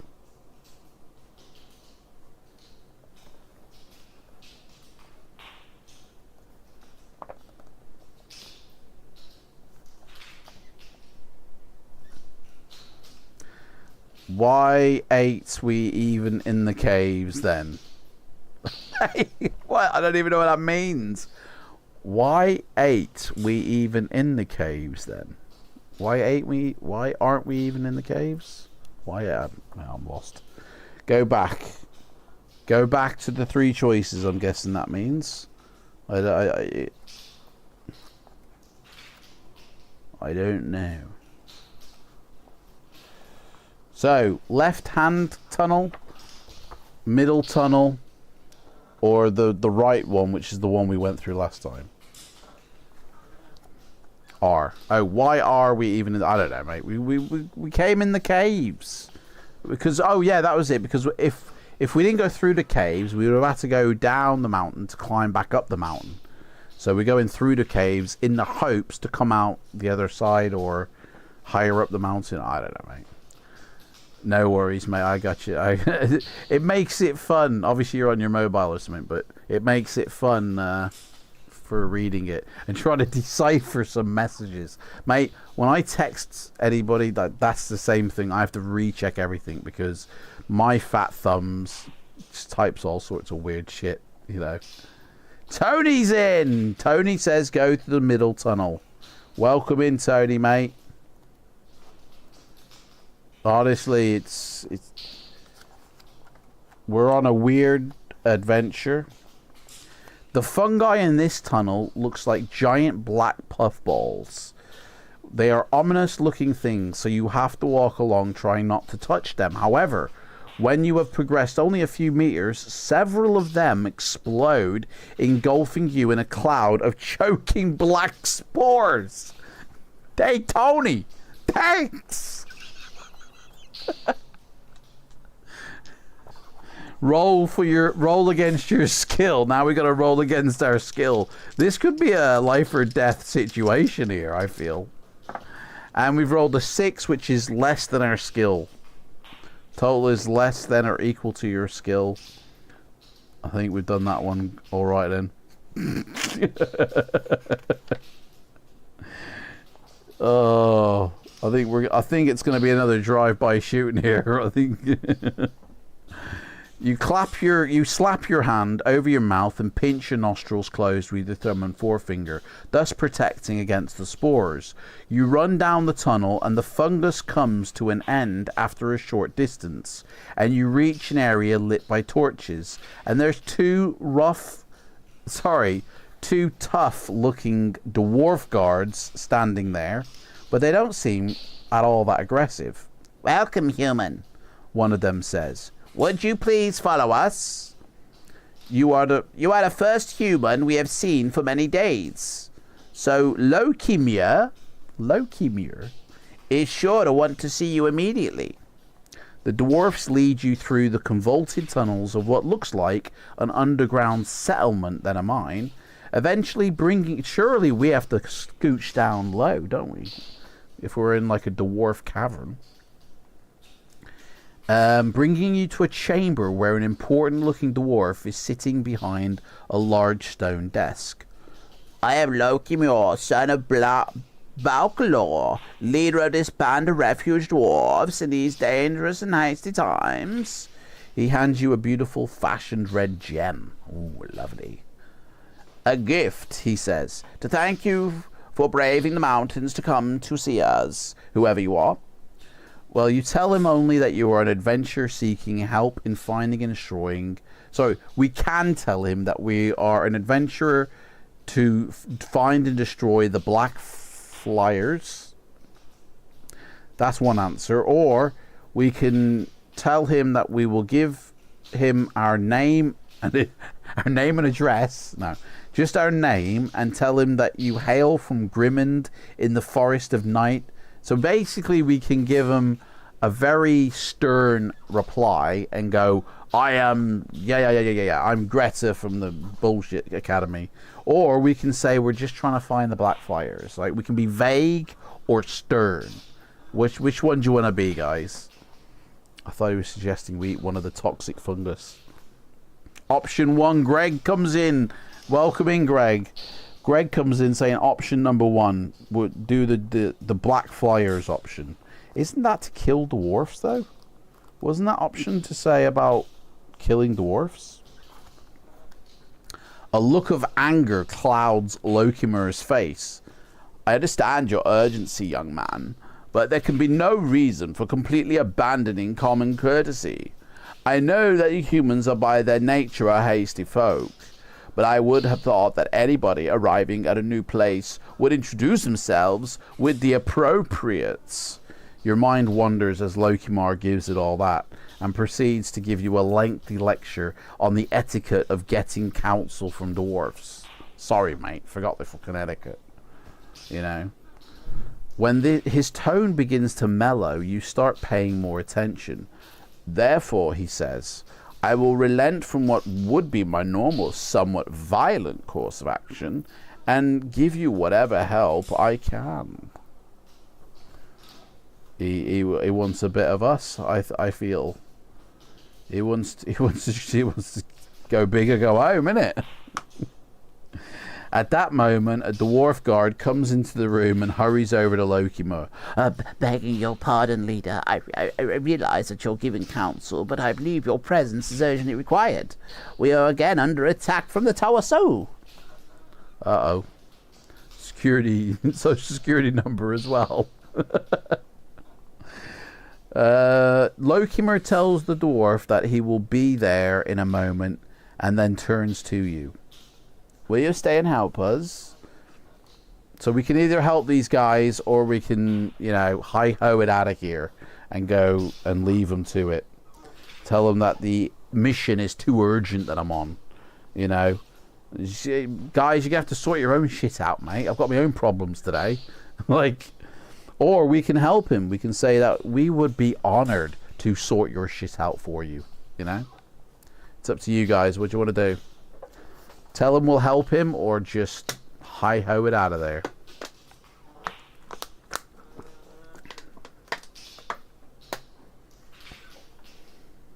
Help him, Greg says. It would be my honor to give you just a little help. Lokimor thanks you and reassures you that your special skills will be greatly appreciated. He leads you through several tunnels bustling with dwarfs running to their battle stations. Ah, says Lokimor as you encounter an older, battle-worn dwarf. Roxer, take care of our newest recruit. Before Roxer has a chance to reply, Lokimor has gone mincing off down the tunnel again.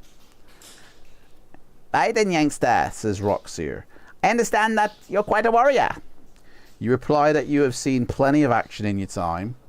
Roxer smiles. Dwarf and human have fought together on many an occasion, always on the side of good, and often on the side of victory. We shall make some tales. We shall make some tales today. What is this, Donkey Factory? You agree and add that you hope that they will have a happy ending.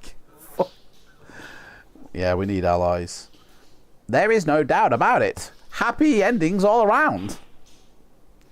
Now, where can we fit you in? Will you join the archers on the highest rampart? This is all done in a cave. This is all in a tunneling city. We're going to war in a cave. Do you guys want to join the archers at the highest part? Or the boulder throwers on the lowest part? Or the axe warriors? So we can either join the archers, the boulder throwers, or the axe throwers. Which one do you want to do?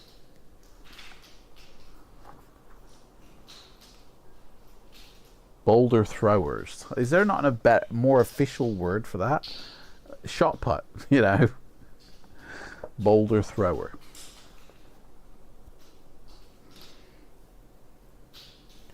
We're going to war with the dwarfs. Aren't we trained expert archers? Well, I mean, we're supposed to be, but we're not a very good shot. But yeah, we do have bow and arrow. We have 5 arrows that we can use. So that is a possibility.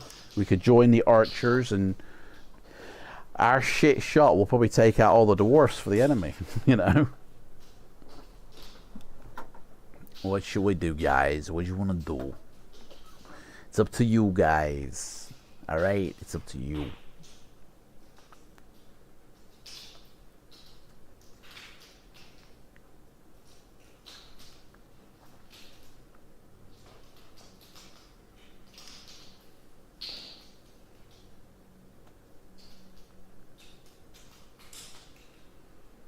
Might have to change the refresh rate of this.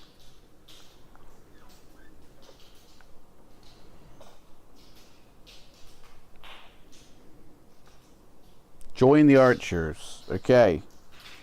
Let's go to the archers then. We're at the highest part of the rampart as well. Whatever that is. Roxer leads you through many tunnels and out onto a ledge above a north-facing cliff. Oh, so we actually are outside now. So, fair enough. You lean over the parapet and see the huge army of Toasuo. You can see another ledge below you where many dwarfs are throwing boulders down as the Toasuo start to climb up. This is the Great Wall. This is Game of Thrones, the Great Wall, isn't it? We're one of the northern men holding the Great Wall. Some of them are able to dodge the boulders and get up to the ledge, but the axe warriors are there to fend them off. You step back from the edge and prepare to join the fight. There are plenty of arrows, but only a few archers. With your superior skill, you are more than welcome. If you don't have your own bow, the dwarves give you one. It is smaller than your own and inferior, so you have to deduct one skill point. We do have our own bow, so get rid of that little boomerang thing. We'll use our own. No deduction. With it, you fare better. Anyway. If you do have your own bow, you have an excellent day, slaying many Toa Suo. Regain 1 luck point. Brilliant, we're back up to 6. As the day draws to an end, the Toa Suo retreat. We don't actually have to do any fighting. Helura, the leader of the Dwarven archers, tells you to refill your quiver and follow her back into the tunnels. Back into the tunnels we go. And we have another arrow given to us. So we're back up to 6 arrows. Sweet. Yeah, get your quiver and follow me. On the way down into the mine, you bump into Roxer, who's coming up to meet you. Lokima told me to convey his apologies for not meeting you personally. My orders are to find you decent quarters and to show you some good old-fashioned dwarf hospitality. Sometime later, you sat at a long table, replete with a large meal and a quantity of dwarfish ale. And despite a feeling of deep relaxation, you tell your new friends that your mission is pressing and that you must leave. I don't think that would be very wise, says one of them. The Black Flyers rule the mountains at night. There are patrols in the air continuously, and they usually send a force to attack the mine, although they are conducting a terror campaign rather than a proper military assault. By this time, everybody's getting ready to go to sleep, to recover from the day's fight. You two are exhausted, and the dwarf's advice is good, so you find yourself an empty pallet to sleep on. So we can either go to the duty officer and volunteer to take a watch during the night, or we can just go straight to sleep. Do we want to offer our services to defend the wall at night, or do we want to try and have a nice, sleepful dream? I think I know what this answer is going to be, to be honest. Yeah. Tough decision. Tony says sleep. I mean, you can't go wrong with it, can you? You can't go wrong with it. Let's get some kip, guys. It's night time. During the night, a dwarf hand reaches out towards your neck. As it surrounds your throat, the hand transforms into a black claw with long talons that clutch at your windpipe. The pain wrenches from you from sleep, but you're unable to move or cry out. Your adventure is over. We got murdered in our sleep. The fuck was that all about? Guys, what the hell just happened? We got murdered in our sleep. Can you believe that shit? We got punished basically for not taking for not having a go on the wall. We got punished just then. Honestly, that's what's just happened. It's over, man. It's over. 3 hours we lasted, which is our longest effort. Oh, that's the wrong one. That one. 3 hours we lasted on that adventure. That is, I think, our longest one so far.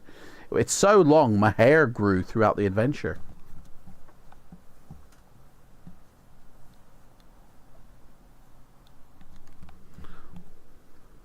One of those instant deaths Fighting Fantasy or in Tourist 4. Honestly, Tony's killed us again. Tony came in, middle one. Oh, shit. No, mate, it's not your... It's alright. Punishment for not working the night shift. Basically, yeah. Yeah.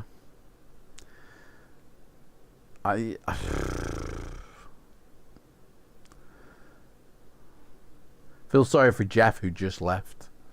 Who just missed that. He's got to watch the entire video just to get to this point. We were a deserter. Basically, yeah. Well, I don't know. It seems like it was like the black creature that killed us. So I don't think we were genuinely killed for not going on the wall. But it couldn't have helped. It couldn't have been easy. Right, what is our next adventure, guys? I haven't got access to my books at the moment, so I'm going to have to do it the old-fashioned way. And actually look. Our next adventure is... Oh! It's number 50, guys. Return to Firetop Mountain. It's an Ian Livingstone classic. Finding that Y-shaped stick again. Let me set it up, guys, for you. Let me set up the stream for 2 weeks' time. What is happening in 2 weeks? It's the 15th of June, guys. Let me make sure nothing's happening on the 15th of June. That's Father's Day. Well, my kids have abandoned me, so might as well do Fighting Fantasy. So, let me see. Go live. Schedule stream. Yeah, reuse that setting. Might as well. It's returned. Let me give me a second, guys, and I'll set this up. In fact, while I set it up, I'll tell you what. While I set it up, we'll do the countdown. I want to thank everybody for coming and playing. This has been a very long book to do. Like, we have done very well. Everybody give yourself a round of applause, because we have done like very well with this book. This book was hard, I feel, and we got through it. I don't fucking know vampires in this book. It looks like Dracula on the cover there, but we never got to any vampire story or anything like that. I don't even know what this is about, to be honest. I'm going to re-watch my own video I did on this book to see if there's any clues about what the hell this story's about. It was a fun. I had a really fun time today, guys, and thank everybody. Pat yourself on the back. For 3 hours we made it in that book. We did very well, considering we almost choked it at the very beginning against cannabis plants, and we nearly died, and we recovered from that, guys. We recovered to smoke another day. All right. Can't keep a good warlock down. So yeah, warlock next time, 2 weeks time. So I'm going to say goodbye, guys. Thank you so much for watching. I'm going to put the 3-minute countdown up whilst I do the, the next. And then I'll put the thing in the chat and everybody go like it and hooray it and everything. So I'll see you all in 2 weeks time, guys. 2 weeks, yeah? That's the stuff. That's the stuff, guys. Right, I am now going to put that book away, actually, before I do this. Just for a second. Oops, shit. Right, let me finish this one off, and then I'll put it in. So it's return to Firetop Mountain. Return to Firetop Mountain. Yes, done. And then scroll down. We need to change that to return to Firetop Mountain. That's all good. Next. That's all good. We need the date. Where's the date? Where do I put... Oh, hang on. Go back. Yes, anyone can join in. Public. There it is. So it's the 15th, Father's Day, evidently that is. Okay. Done. Waiting for that to do its thing. And then I'll drop the link. There it is. Right, let me drop the link now in the chat, guys. And obviously you can go and put a like on it so you get notified, yeah? There it is. That's the link to next stream, guys. Thank you so much, everybody, for coming. 2 weeks' time, we do it all over again with a different story. Different story, different strokes. And we'll try and survive a little bit better. Well, when I say a little bit better, we did pretty good today. I think we did pretty good. We'll just try and survive, I guess. And win the book. We've got to win it. Got to be in it to win it, guys. Got to be in it to win it. Right, well, I am dying for a piss, to be honest. I've been dying for like the past 20 minutes. So I'm going to say c'est la vie. And thank everybody for coming. And Lee still is looking rhymester, isn't he? And I'm going to say, see you later, alligators. Love you, bitches. Bye.